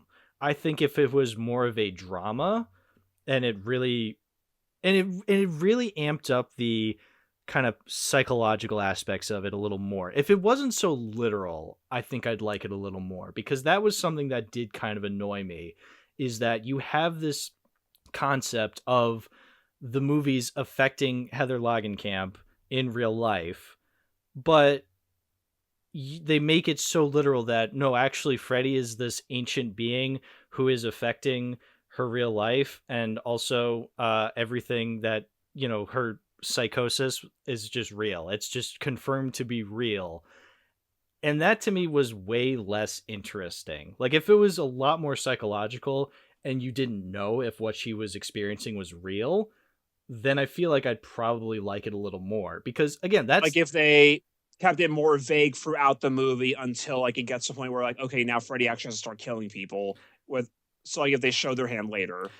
Well, because they did show their hand later is the thing, you know, because I feel like they do have the husband die more towards the beginning. And then you have the kid kind of experiencing all these weird things, like when they go to the playground and he's trying to, he's like trying to touch God. He climbs up the top of the whatever, the jungle gym, Yeah. and he goes, Kaizo, oh no, I forgot what he says. He's going to be the king of the pirates, and then jumps off. Yes. Yeah. So There's a bit in that One Piece video where a kid does that. All one of the people listening to this podcast to like One Piece are going to love that reference. Yeah, exactly. But they do show their hand later, because then, they don't get into like the serious kills until the very like last 30 minutes, like when they're in the hospital and then when they go to the dream world. But what I'm saying is, don't have any of that. Like, don't make it... Just make it psychological the entire way through. Make it psychological the entire way through, so then you as an audience member don't know what's real. Because the whole movie, I'm thinking, this would kick so much ass if I was in Heather's shoes. Because that's the main problem with this movie, is that Heather, the whole movie, is going insane. But ultimately, I know by the end, she's going to be justified in acting insane because it was all real. Whereas if I didn't know it was all real, then there'd be some true horror there. See, this is what I was watching it and I'm thinking, I think I'm starting to figure out why I love the movie The Shining so much. Because that is a movie that is full on psychological horror, but it could also be supernatural horror. You don't know. That movie never really reveals if it was real or not. And I feel like that's why that movie gets away with why it's my favorite, because you don't know for sure. And I feel like a lot of horror movies would get away with that kind of stuff if they were a lot more vague. Like, that's all I'm really thinking of, is be more vague.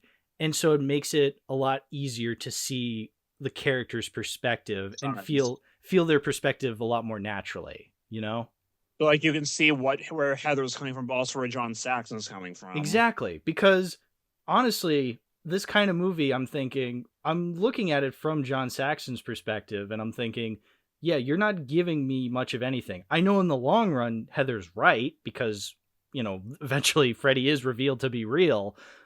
But well, it's because Wes Craven basically like calls to his office and says, yeah, so there's an ancient demon that I've been keeping at bay by making these movies. Yeah.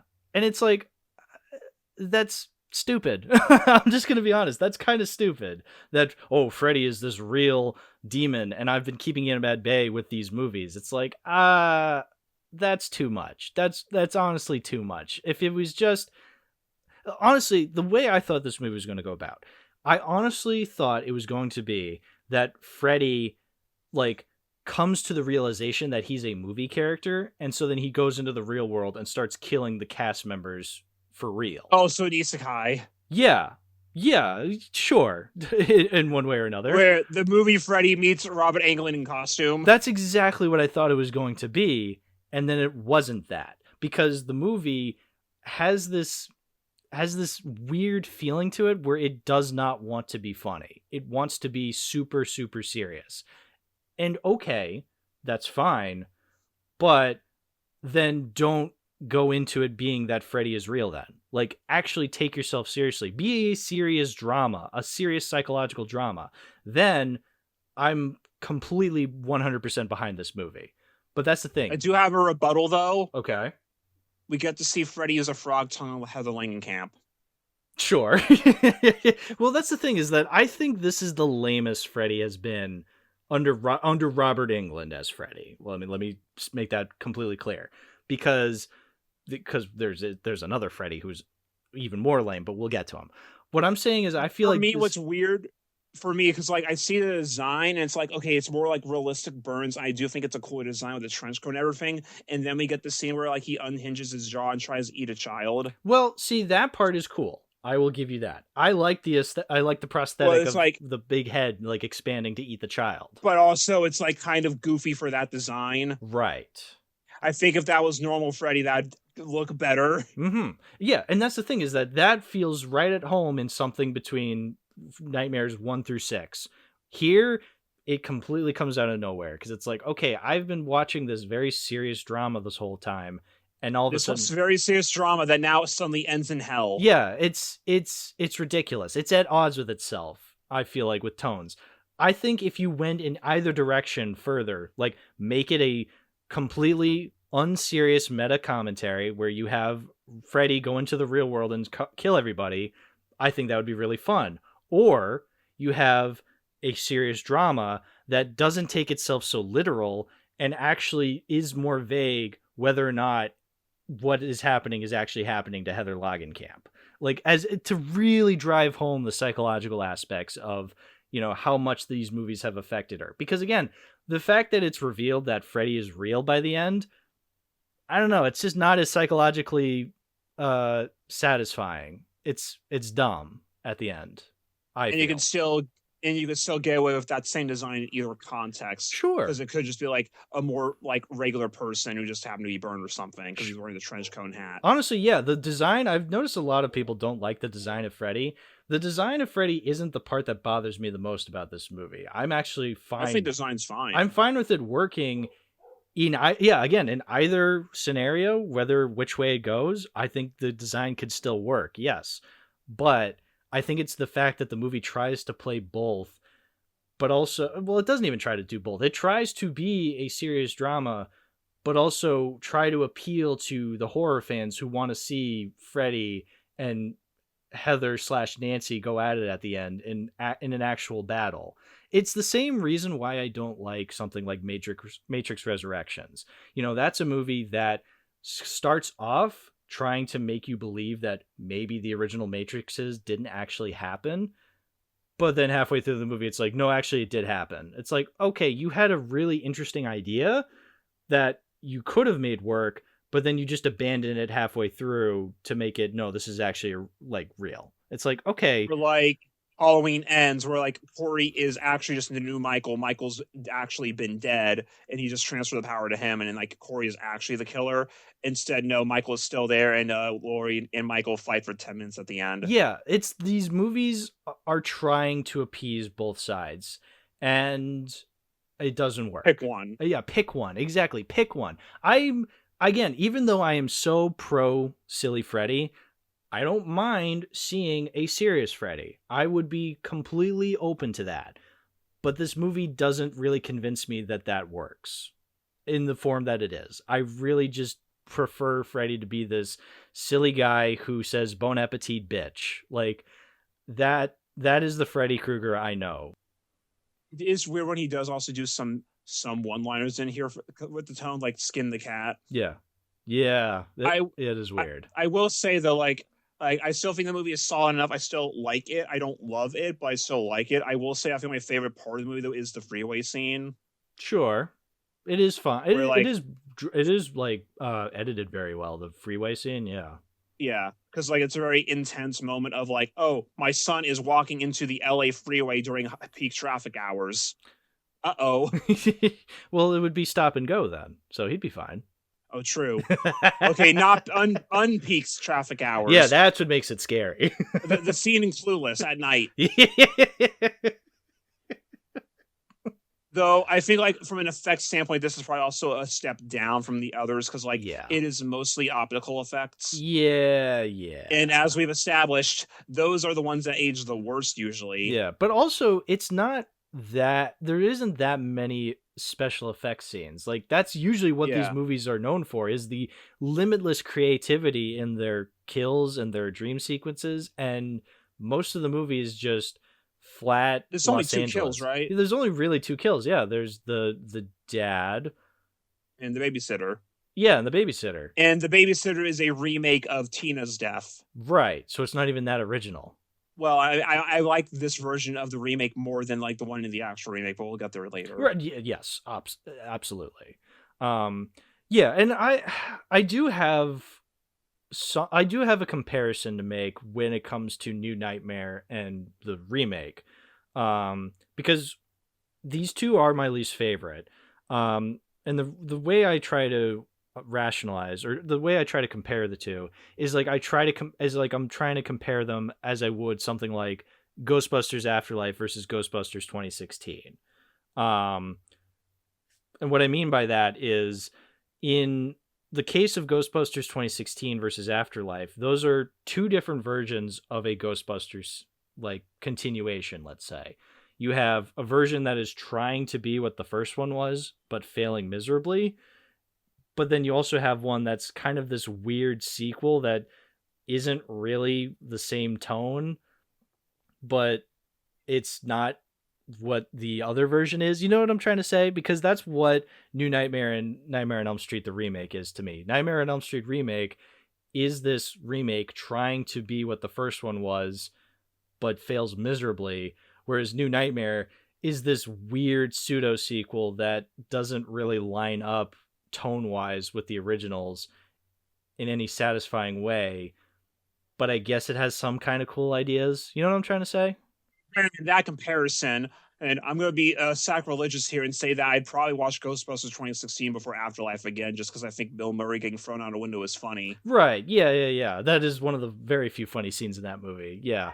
But that's what I'm saying is like you have these two things that I don't really like, but which one do you prefer? Do you go for the version that is trying to be what the original was but failing so miserably at it, or the one that's doing its own thing? That's doing its own thing but so disconnected from what the original thing was to begin with. It's kind of like this, yeah, you're picking and choosing. And yeah, for me, I will admit, New Nightmare I did not like, but the few cool things about it and the ideas that could make a good movie with it, I do appreciate.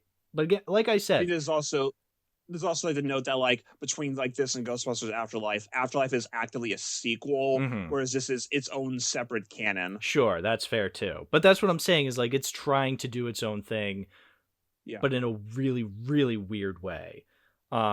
Now, since it's not actually a sequel, though, I think it gets a way of not lining up perfectly because it doesn't have to. Right, no, it doesn't have to, but it's still a little too distant from what I'd like out of a Nightmare on Elm Street movie.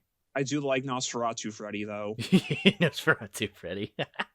Like, that's like he literally based like his movements on Nosferatu. Like, they even do like the fucking shadow against the wall. That's cute. I like that. I think like I can also tell like the orchestral score got a big upgrade because like it's a much grander score than what we had in the others, which were all more synth based. Yeah, but I like that synth. I like the synth. I'm just saying like I like that. I do like it. The movie feels a lot bigger than the other ones. Like you can tell that New Line is definitely in a much better state at this point. They're a much bigger company now. Yeah, like I can see the money on screen. What I couldn't see the money on screen for was the remake. Yeah, so I guess we can get into the remake now because I've pretty much said my piece about New Nightmare. I think it has elements to it that could make for great movies going one way or the other, but the final product itself, I'm not a fan of. Freddy Krueger would still kick Ghostface's ass. Yes. Oh, yeah. He would. But yeah, Nightmare on Elm Street, the remake. Oh boy. No. It's funny because this comes full circle now that I've finally seen it. I remember when I think it was the very first Kyle Gallner video that Red Letter Media did where Jay brought up the story about him being the stand-in in this movie. And I remember thinking, oh man, I got to see this movie now, but I can't because we're talking about Friday the 13th. So I had to wait a year. And now we finally get to the movie that Jay was a stand-in in. And yeah, I can see why nobody wanted to make it and why people were miserable on the set. You really get the idea that they only made this movie because, like, well, we did the other free series. I guess we have to do Elm Street now. Right. Because no one, like, we had, like, the clip on Red Letter Media where Jay basically said everyone looked fucking miserable and didn't want to be there. And, like, looking up, like, the director of this movie, his name was Sam Bayer, I think it was. Yes. Let me double check that. That guy was from commercials and music videos. That's what he was doing. Right. The only reason he did this movie is because Michael Bay asked him to. Because Michael Bay was the one doing all the fucking remakes for Platinum Dooms at that time. So, like, we needed a director. Sam, can you do this? This is the only movie he directed. Like, stuff that he... And, like, Sam Bayer is a talented person from what I'm seeing from his filmography, like, commercials and music videos. It's just that is a completely different world than directing a full movie. And, like after this, he acknowledged, like, yeah, if the production was fraught, but hey, it let me return to advertising with renewed vigor and passion. You know what? Good for him. As in, like, And like that's a respectable. It's like a thankless job because like you don't really hear about the people who make commercials and music videos. Like this dude. So I'm going to say it. Want to hear what music videos he's done? I got to hear this. Yeah, let me All hear right. them. Nirvana, Smells Like Teen Spirit. Ooh, classic. Ozzy Osbourne, Mama, I'm Coming Home. Mm. Iron Maiden, Wasting Love. Okay. The Ramones, Poison Heart. Yeah. Pat Benatar, Somebody's Baby. Okay. Rush, Stick It Out. Oh, I love me some Rush. I'm just looking for like names I recognize. Yeah. The Cranberries, Zombie. Oh, the song that's not about zombies. Yeah. The Offspring, Gotta Get Away. Okay. Garbage, Thou. Okay. Smashing Pumpkins, Bullet with Butterfly Wings. Yeah, so these are some pretty big songs. David Bowie, The Heart's Filthy Lesson, and Strangers When We Meet. Metallica, Until It Sleeps. Okay. Rolling Stones, Anybody See My Baby? L.A. Cool J, Father. Rolling Stones again, Saint Me. Sheryl Crow, My Favorite Mistake. Marilyn Manson, Rock is Dead.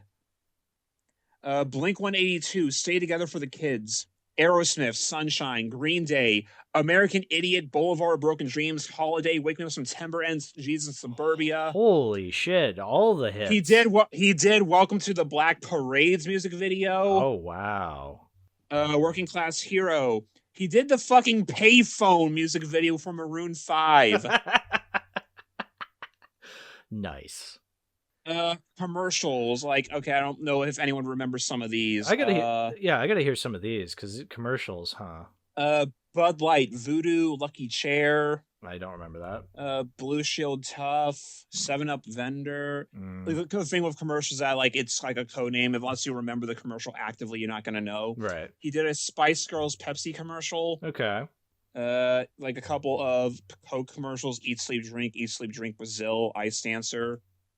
The commercials I don't feel we're gonna get much out of. No, but you can tell that he has a career and he has talent that is usable somewhere else that isn't filmmaking to the degree of what we saw in this movie. Yeah, like fucking Black Parade. Yeah. all the most well-known Green Day songs. Yeah, that's insane. That's awesome. You Only Live Once by the Strokes. Justin Timberlake, What Goes Around Comes Around. Michael Jackson, A Place of No Name. Pearl Jam's Quick Escape. Like a bunch of stuff here. Yeah, this sounds like the career of a very accomplished commercial / music video director, and that's awesome. I'm happy for him. But no one wanted to make this movie. No one wanted and it to make shows. This movie. And you know what? I don't entirely blame him then, because you know what? I think this was a group effort in failure. It seems. I blame Warner Brothers and like the executives. Yeah, because like you said, it feels like everybody just was making it because they felt they had to. Because we had other remakes from the 2000s, like the Texas Chainsaw one, the Halloween one, the Friday the 13th one. And you know what? From my understanding, like I haven't seen Texas Chainsaw or Rob Zombie's Halloween yet, but I have seen Friday 09. And like from my gathering, at least those movies knew to be their own movies. Yeah, I'll go to bat for the Friday remake. It's not that bad. I hated Rob Zombie's Halloween and the Texas Chainsaw remake, but those had elements to them that I did like. Like the Texas Chainsaw one had Arlie Ermey. I do like seeing Arlie Ermey from time to time. And the Rob Zombie one does have Rob Zombie's fingerprints all over it. So I can be like, okay, I hate this movie, but it is undoubtedly Rob Zombie's version of the movie Halloween, which is cool. I would question, like, in retrospect, why did Rob Zombie make Halloween? Oh, yeah, no, it makes I feel zero like, sense. if anything, it'd make more sense for him to do Elm Street. Yeah, that could have worked. I mean, it would have sucked because I don't like either of Rob Zombie's Halloween movies, but it makes more sense as a pairing. Yeah, I guess it would be kind of cool. Like, yeah, if he took his pretentious Halloween 2 visuals and put them in an Elm Street movie, that could probably work.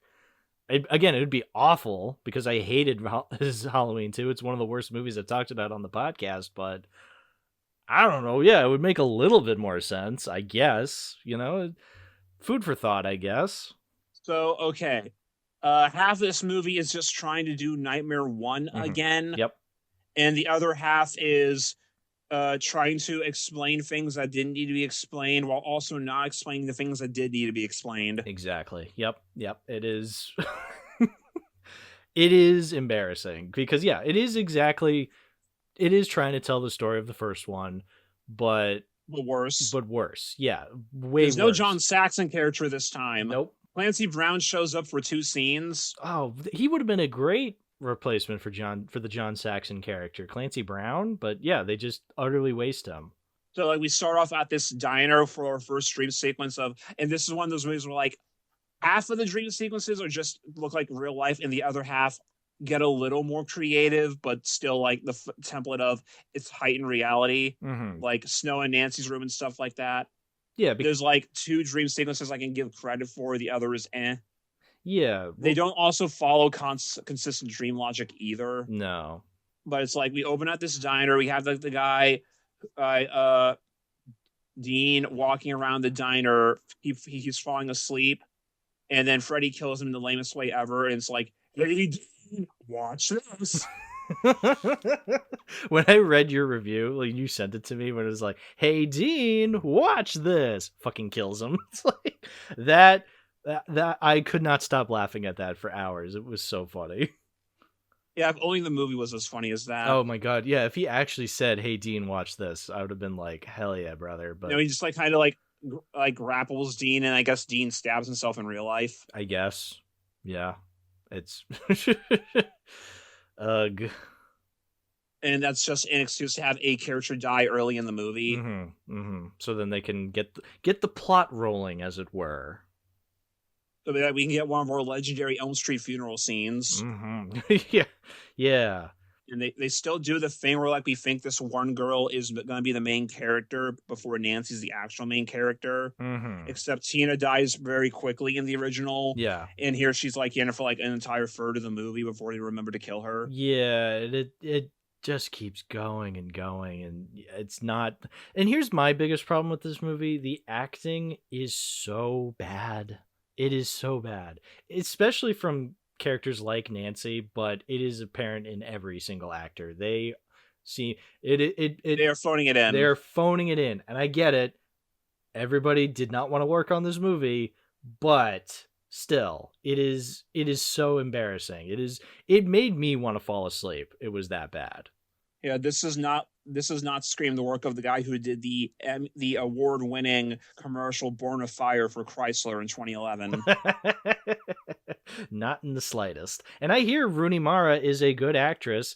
I haven't really been that blown away from the movies I've seen her in, but good God, man, she was so bored in this movie.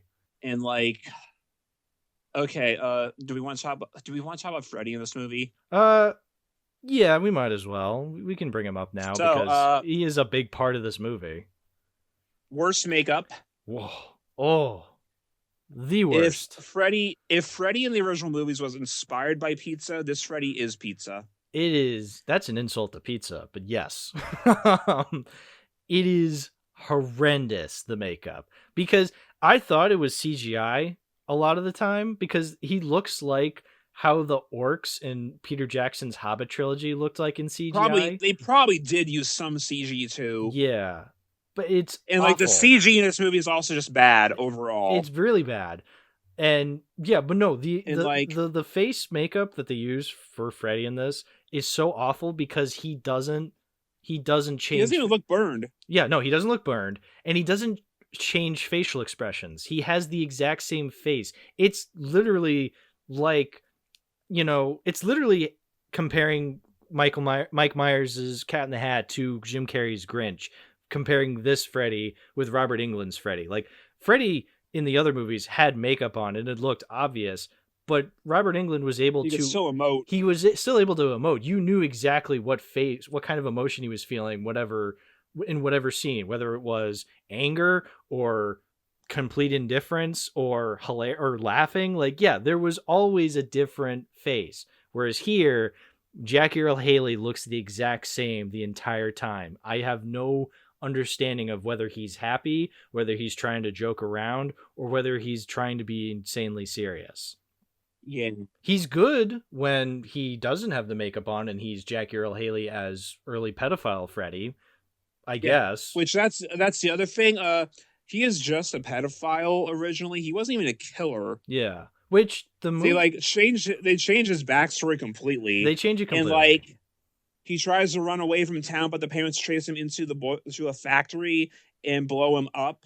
Mm-hmm. So they didn't go through like do justice or anything. That's right. Fair pedophile, but also it's like, oh, so it's like they didn't even bother getting the police involved. Right. Yo, they literally have a scene where one of the characters is like, shouldn't we get the police? And the other one's like, no. Why? So then they can have our children up on the stand so they can say what he did to them. It's like, yeah, that's how that works. You know, like it was absurd. And then, yeah.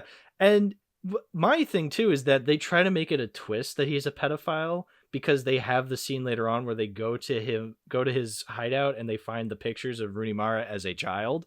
And it's like, I feel like it's less that though, and more just her remembering what happened. Right. But still, they still make it a point to have a part where Kyle Gallner is just like, we made an innocent man die. It's like, no, he's killing you from beyond the grave. He clearly wasn't that innocent. Like, why do we have this in this movie? You already know that he's fucked up from like the flashbacks even, and like the parents' testimony like implied what he was doing. Right. So why is this here? Like, why are we building this up as this thing? But also him not being a killer originally, also like at that point it calls into question the glove. Yeah, why did he have the glove? Why do you even have the glove then? Like, we see, like, the flashback, like, there's being scratches on the kid's back. So I guess he was fucking with them with that. But, like... Why? It just calls into question of, why even have the glove? He wasn't a murderer. Yeah. Like, the glove in the original makes sense. He was killing kids. It was implied that he was diddling them. Yeah.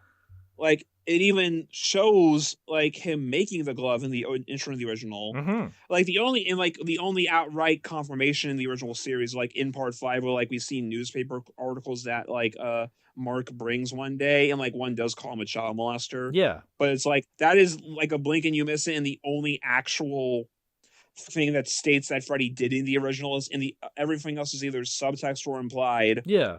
Like, if it's there, if you want to read into it, but otherwise, he's mostly just said to be a serial killer, and that's it. Yeah, like remember in Freddy vs. Jason where they're setting him up, and he's just like, at one point, the main character in that movie has a dream sequence where she meets a little girl, and the little girl's like, he loves children, especially little girls. It's like, yeah, again, implied, never outright said, but implied. Here he's just a pedophile. It's always been about the children. Yeah. And I think that's... They give me my power. That is far more effective, the subtext and just implied, more so than outright. Yeah, because it's scary about the thought of, did he do it, is scarier. Whereas here it's like, no, he's just a pathetic man who touched kids. Yeah. Again, pathetic, but then that just makes him be a killer in his dream state all the more confusing. And it's also, if we're going to the lengths of explaining all this for Freddy, why do we not explain how he gets the dream powers then either? Good point. Yeah, why? Yeah, how is he doing this exactly? Like, sure, the originals don't explain until the last one either, but also they kept everything vague in those originally, so it doesn't matter. Right. Except the mystery. Here it's like, well, we're trying to have as little mystery as possible, so why does he have the dream powers?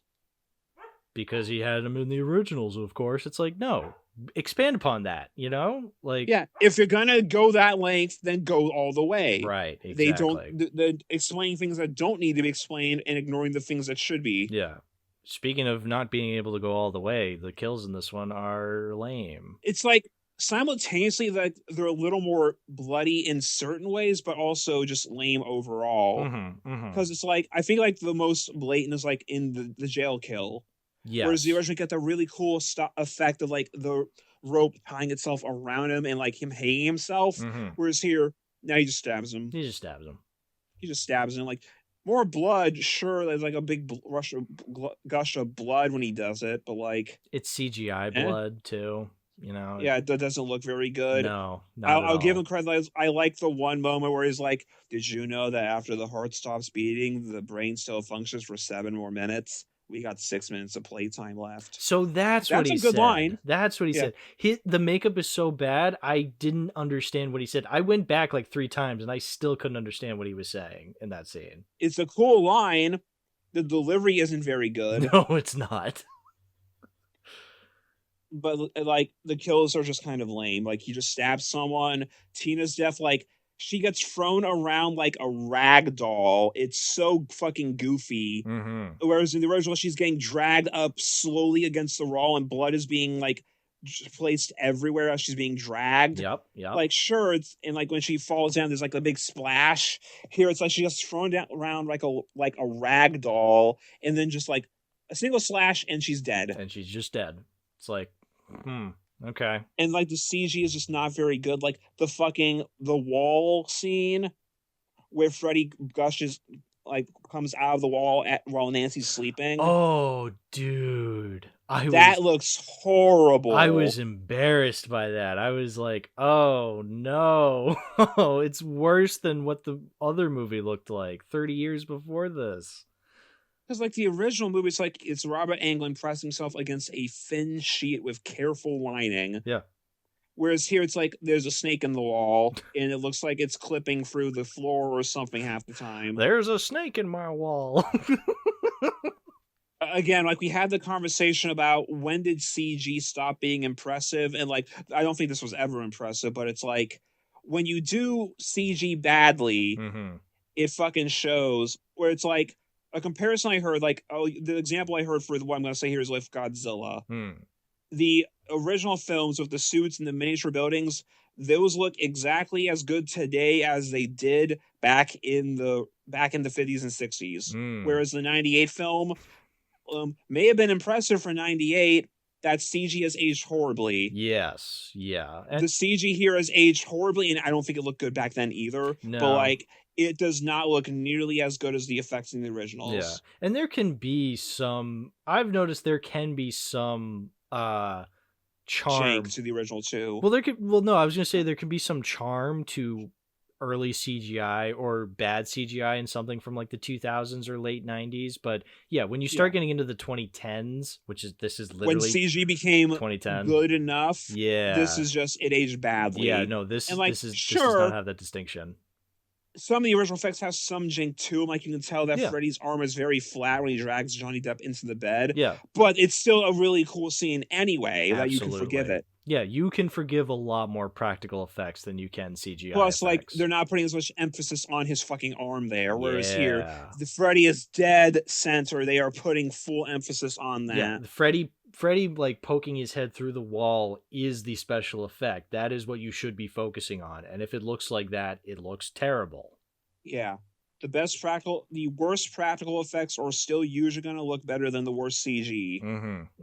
Which I know I usually don't like being like, oh, CGI bad, practical good. It's like, because there are pros and cons to them, but in most cases that is correct. Yes, the worst practical effects are going to look and feel more charming than the worst CGI effects. Yeah. Because, like, if you just... middling practical effects are still going to look worse than good CG. There's pros and cons of both. It's just, for situations like this, like, if you can do it practically, why aren't you? Right, exactly. Yeah, no. Especially in this day and age where it's blowing up the budgets.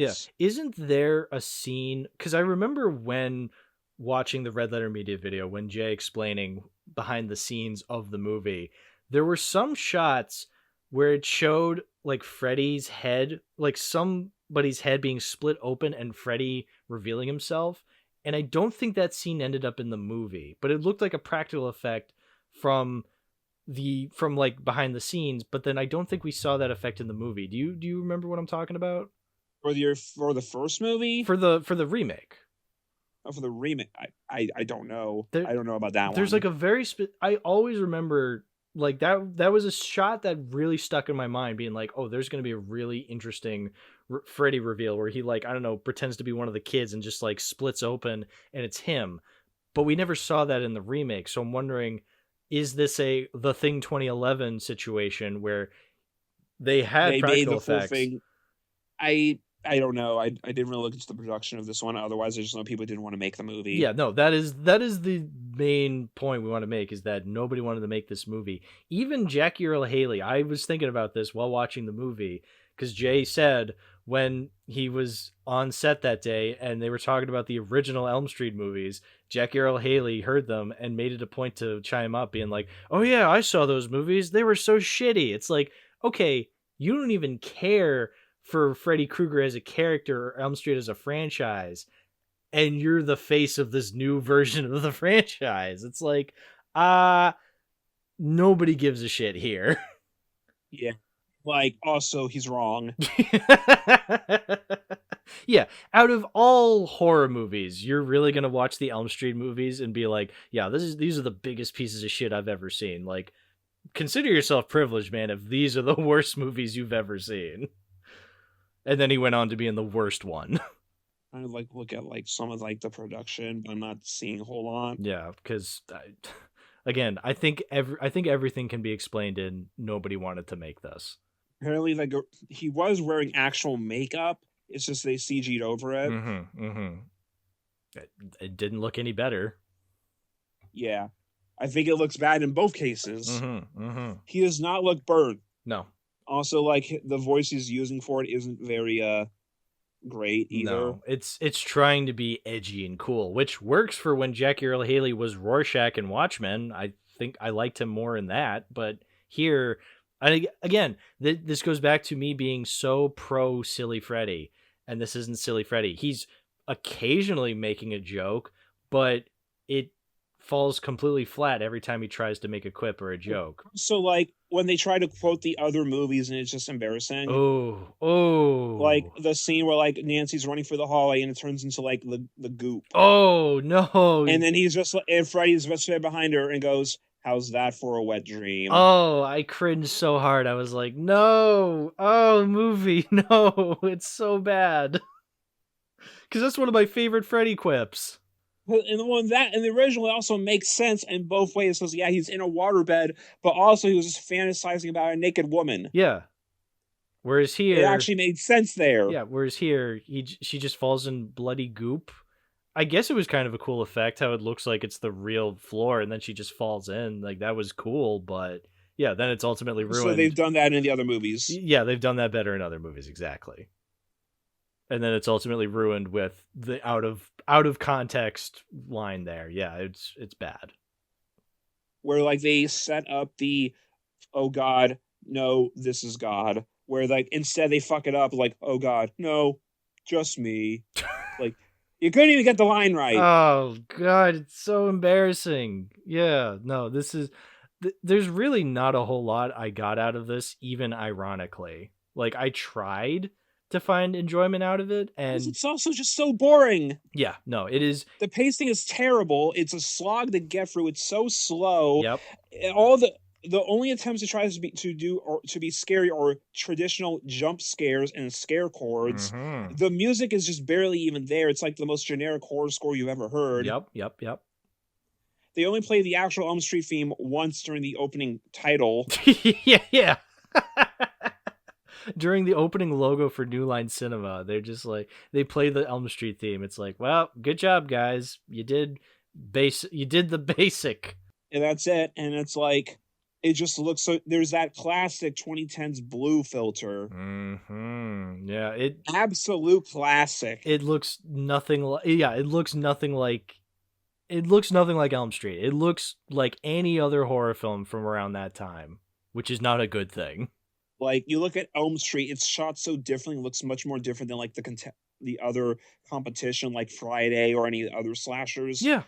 Oh, yeah. Yeah. You look at Elm Street. It is different than Friday and Halloween, and that's fine. That's what makes it stand out. Yeah. Whereas this is just so super generic. And like the dream sequences, like in terms of creativity, the only two sequences I think that look kind of neat are like the one school setting that's all like dark and fucked up. Like that one's kind of neat to look at. And like when Nancy goes to her room and there's snow everywhere. But then they ruin it by having a shot of her grippers because, you know, of course, someone in the production probably has a foot fetish. Yeah. Just dead center of frame walking through the snow. Why are you not wearing socks? Also, like, the boiler room aesthetic barely even matters, because it's like, in the first one, it's like, okay, we see him making it in his garage with the boiler there, like, that's set up, and like the second movie kind of retcons it to be like that separate factory. But here it's like, I guess because he got blown up in it or something. Yeah. Why does he care about the boiler room? It's where he died. I guess. Also, like, there's no logic to the dream sequences, because it's like, partway through the movie, her and Kyle Gallner just start having hallucinations of Freddy all the time, and it's like, so you're just falling asleep for 2 seconds and that's it? Yeah, that makes zero While sense. you're standing up? Yeah. I guess maybe because they haven't fallen asleep in a couple days, but again, that's the movie's paced so horribly, it doesn't really make that apparent. So it's literally just them hallucinating Freddy because they can do that now. So it's like, I guess Freddy's just there now because they wanted an excuse to have him in the movie more. Yeah. As if like he's like an imposing threat, but he's not. Again, I don't find this Freddy particularly scary. Hell, when he shows up in the scene in the middle of the road, at that point, floor it. Yeah. Why? Why would you? You know what? Yeah, floor it. That is so dumb.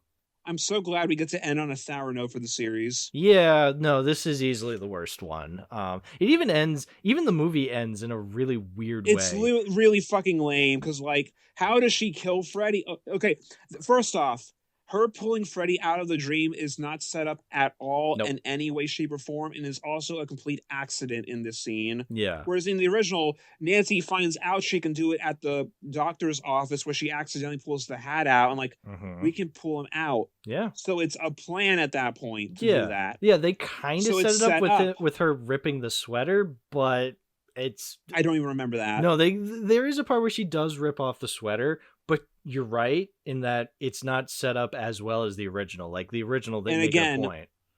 It wasn't even a plan because they fall because her and Kyle Gallner fall asleep. Well, she falls asleep on purpose, but Kyle Gallner falls asleep by accident.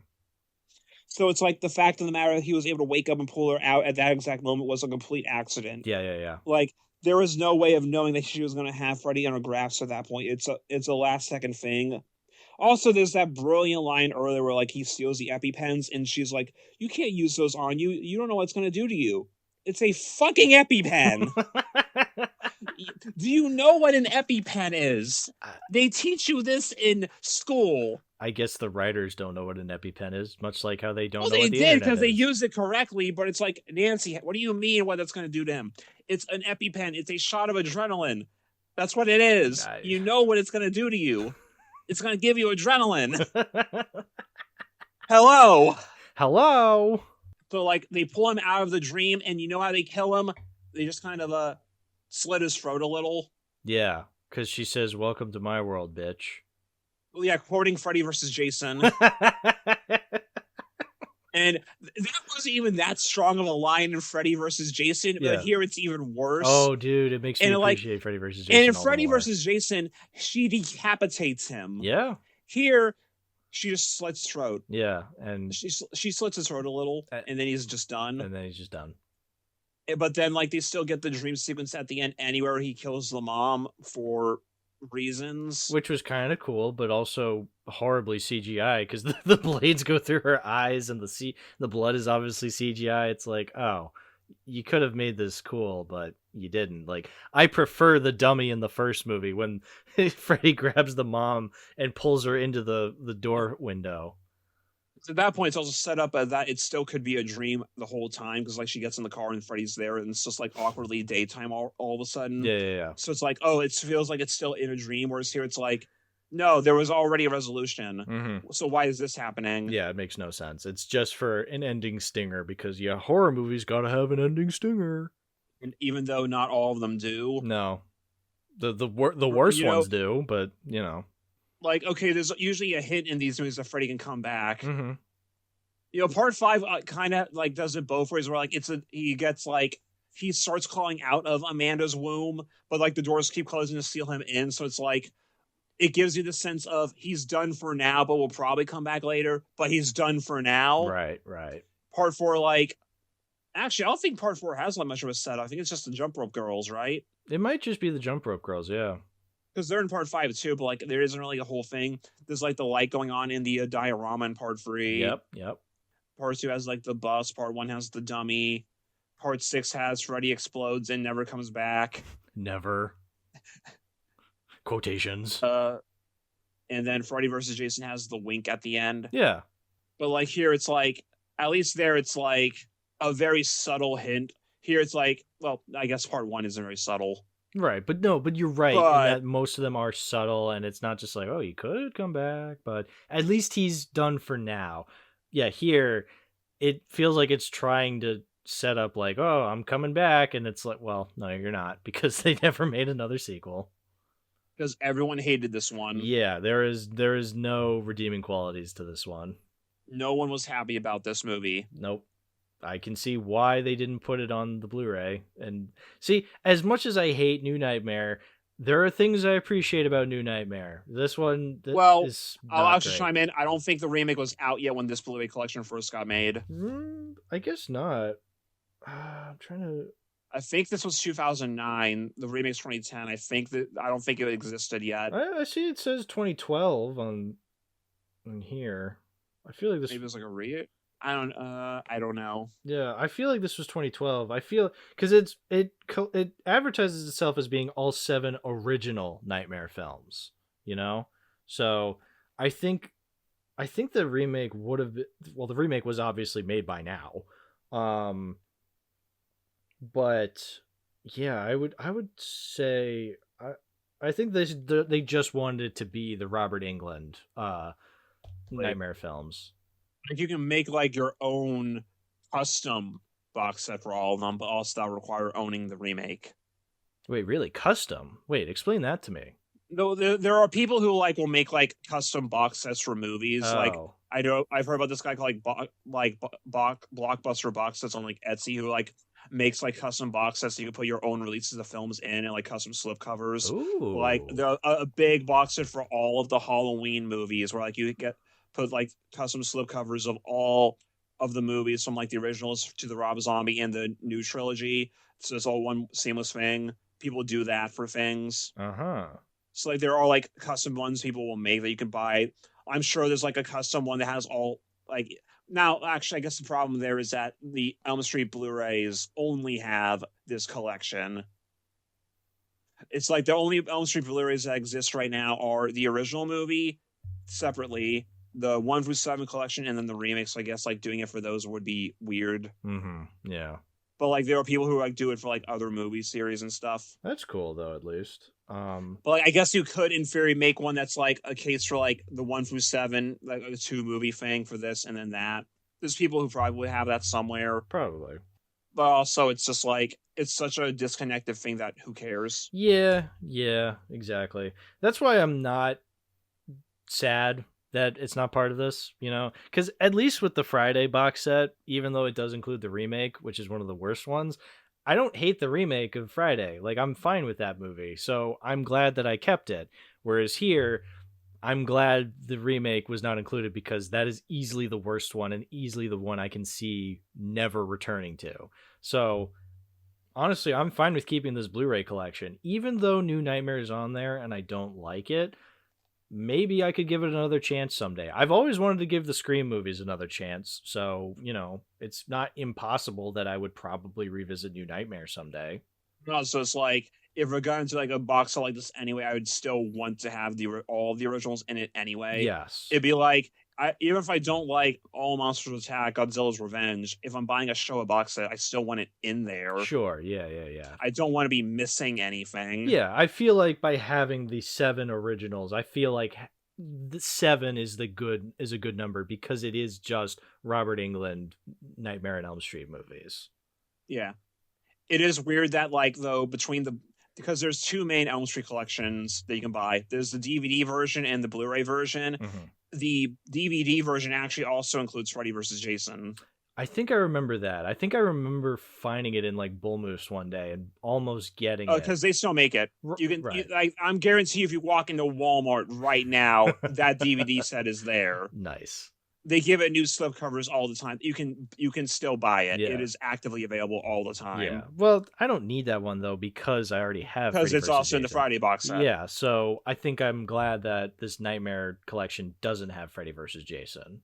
I mean, I wouldn't care either way if it did or not, because I have it in that. But like, if it also had like, that's fine, whatever. Yeah, it doesn't matter. But I'm fine with this Blu-ray collection. I really enjoyed it, using it for these episodes because I like the concept that it has both movies on each disc, and you can choose between the two. And I like that on one of the extra discs they have the episodes of the Freddy's Nightmare TV series we were talking about last episode. There's a healthy amount of bonus features throughout the whole thing too, and plus any other kind of bonus features. I do want to mention I did watch the first episode on there of Freddy's Nightmares. It was, I think it's called like It's a Miserable Life or something like that, and yeah, it is funny. It was longer than I expected. I honestly thought it was a half-hour show. Turns out it's a full 45-minute show. But it was interesting to see Freddy Krueger shenanigans, but on a TV budget, but also not Freddy Krueger shenanigans because he just kind of shows up every once in a while. He's the Crypt Keeper. Yeah. There's this really funny moment I keep thinking about where I think it's like one of the characters is in surgery and the lights are going off and on and like the electricity is going all whack, and it cuts to Freddy in like the basement screwing around with the wires, just like shredding at them with his glove, and he looks at the camera and he goes, "An apple a day won't keep me away." Yeah, I need to watch like the actual pilot of the series at some point because that's the one that's like Freddy's actual origin. Yeah, that would be cool to see and compare it with Freddy's Dead. Well, it's like the origin as in like the parents actually like burning him to death. Okay, yeah. It's like the Springwood slasher background. Okay, yeah. Still, it would be interesting to see. Yeah. What wasn't interesting was the remake. No, it sucks. So I'm not adding it to the collection, but I am keeping this 7 original Nightmare Films Blu-ray set.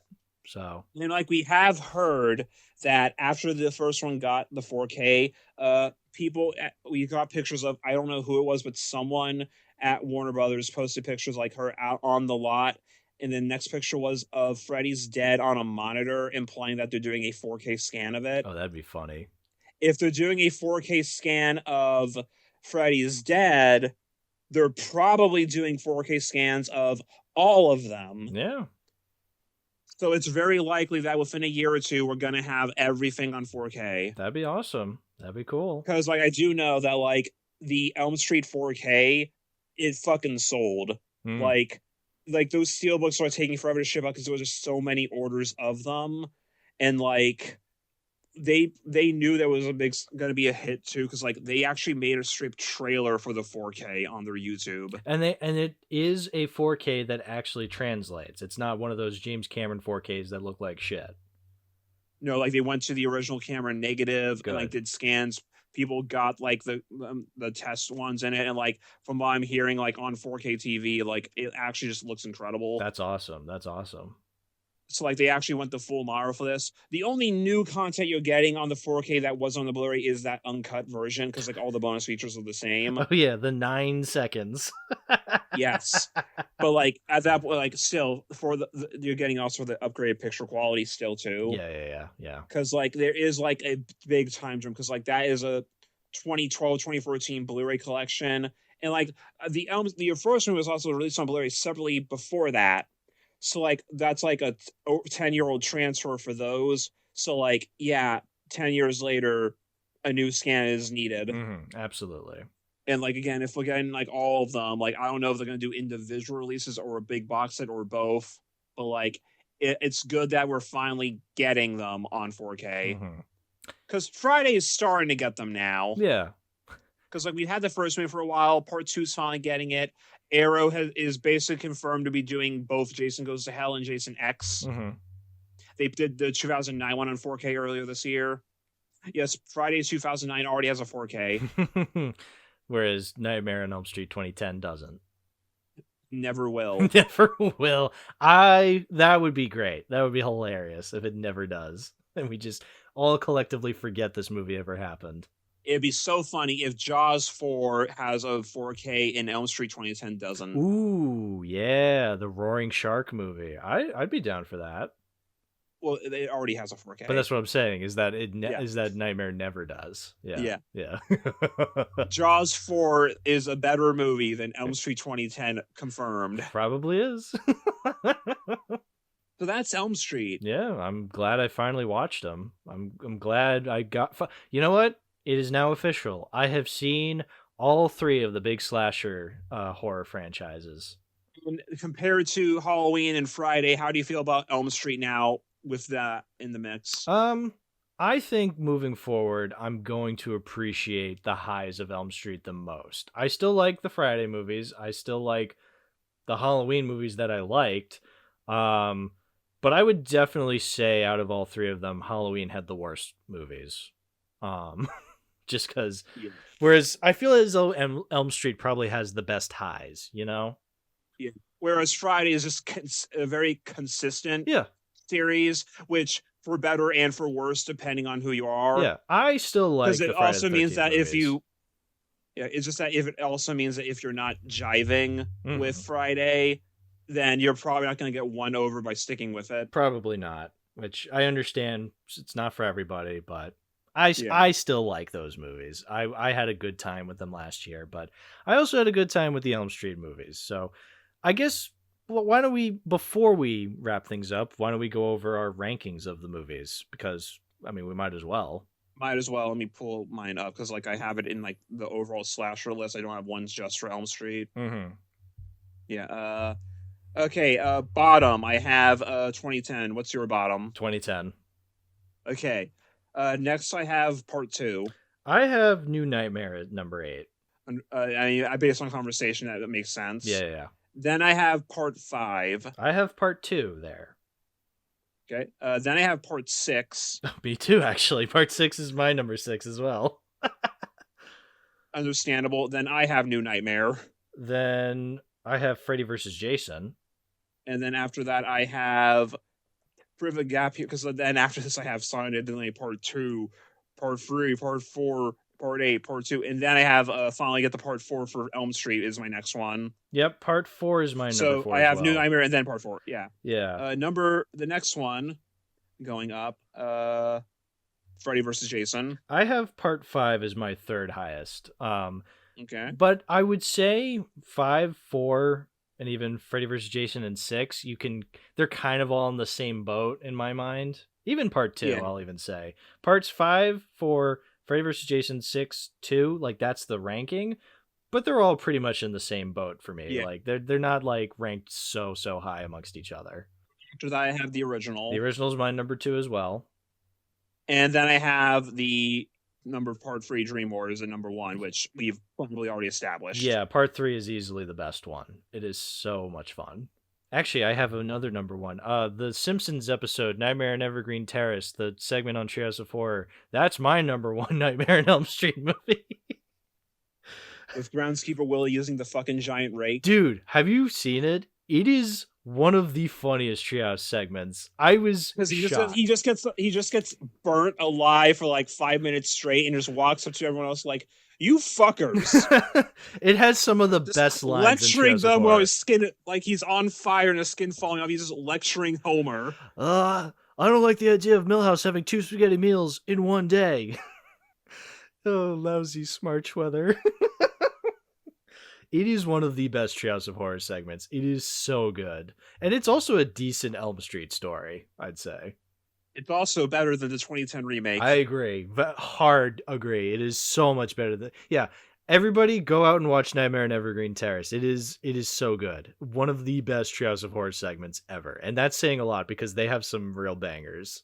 Yeah, for reference, because I have the ranking in like my overall slasher list, not a separate Elm Street list. I have 2010 Elm Street literally at the exact bottom. Yeah. Do you want to know what's right above it right now? What is? Muck, Fatal Games, and Jason Goes to Hell. Yeah, Muck. Woo! You know what's better than from 2010 Jason Goes to Hell? I would rather have our boy Trey Duke. Our girl, Rusty Schwimmer. Our boy, Tony the Wonder Llama. Our boy, Adam. I would rather... You know, I like the movie with the guy who kills people with a javelin more than Elm Street 2010. Yeah, that sounds about right. Yeah, I'd have to really think about this because I really hate a lot of the Halloween sequels more, but I can probably Elm Street 2010 is definitely down there. It is amongst the bad Halloween sequels that I've seen. I'll say that. I still need to watch all the Halloween movies. I've only seen 1, 2, 3, and then the 3 new movies. Yeah, you definitely. I don't know how you'd feel about 4, 5, 6, H2O and Resurrection, and then the Rob Zombie movies. I'll make sure to go into Resurrection on the grounds of it's Michael Myers meets Busta Rhymes. Yeah, that one people hate a lot, and I really don't understand. I mean, I do. Like, if you're looking at it if you're looking at it like people who try to look at Freddy's Dead as a legitimate horror film and think that sucks, it's like, okay, yeah, of course you're gonna think it's the worst one. But if you look at it as a comedy, a Trick or Treat, motherfucker, like, holy shit, it is so funny. Best movie ever. Yeah, exactly. Yes, that's why Halloween Resurrection is the best Halloween movie. The best Halloween movie is My Bloody Valentine because it's not a Halloween movie. Mm-hmm. It's a Valentine's Day movie. Yeah, one day for Will and I, because I saw footage of the remake, and we need to watch the remake of My Bloody Valentine for Will and I at some point. Ooh, you have piqued my interest, sir. Yeah, well, I'm not saying the full title of the My Bloody Valentine remake either. The full title is My Bloody Valentine 3D. Oh, it's one of those. Oh, yeah, from the late 2000s, early 2010s. Oh, one of those bad boys. Ooh, I haven't watched the movie yet, but I saw some clips and oh boy, this looks like it's gonna be fun. That sounds amazing. Oh man, I gotta see that. But you know what? Let's call it here then. William, shout out your stuff, dude. Where can people find you? Realistically, on James's channel. Mm-hmm. One day I'll get my shit together. One day. Before we, honestly, at this point, it's going to happen when I'm on everyone else's channel first. Let's keep going. I'm going to make a fucking cameo on Jensen's channel soon, probably for no reason. I don't know how. It's going to happen. Yeah, I can't wait to see it. Olivia has to start talking about the special effects in King Kong, and then I'm just there. I appear under the floorboards. Under the floorboards. I am Joe Hendry. Are you? Say my name. It's Joe Hendry. I appear. It's been a while since we brought up Joe Hendry. Holy shit. There's probably going to be comments of people asking what your profile pic is, and those are cowards who will never know the true glory of Sharpan Joe. Sharpan Joe, the main villain of Nightmare on Elm Street 2010, of course. Yeah. I think I tried to look up on eBay Sharpan Joes, and because of how infamous they are, I think they actually do go for money. Oh, that's such a shame. Because it's like the most famous ripoff. I mean, it's no Robert Kopp, but Sharpan Joe, pretty good. Let me look this up. All right, well, you look this up. I'm just going to say goodbye, everybody. We'll see you next time. $194. Oh, what the fuck? All right, that's it. We're done.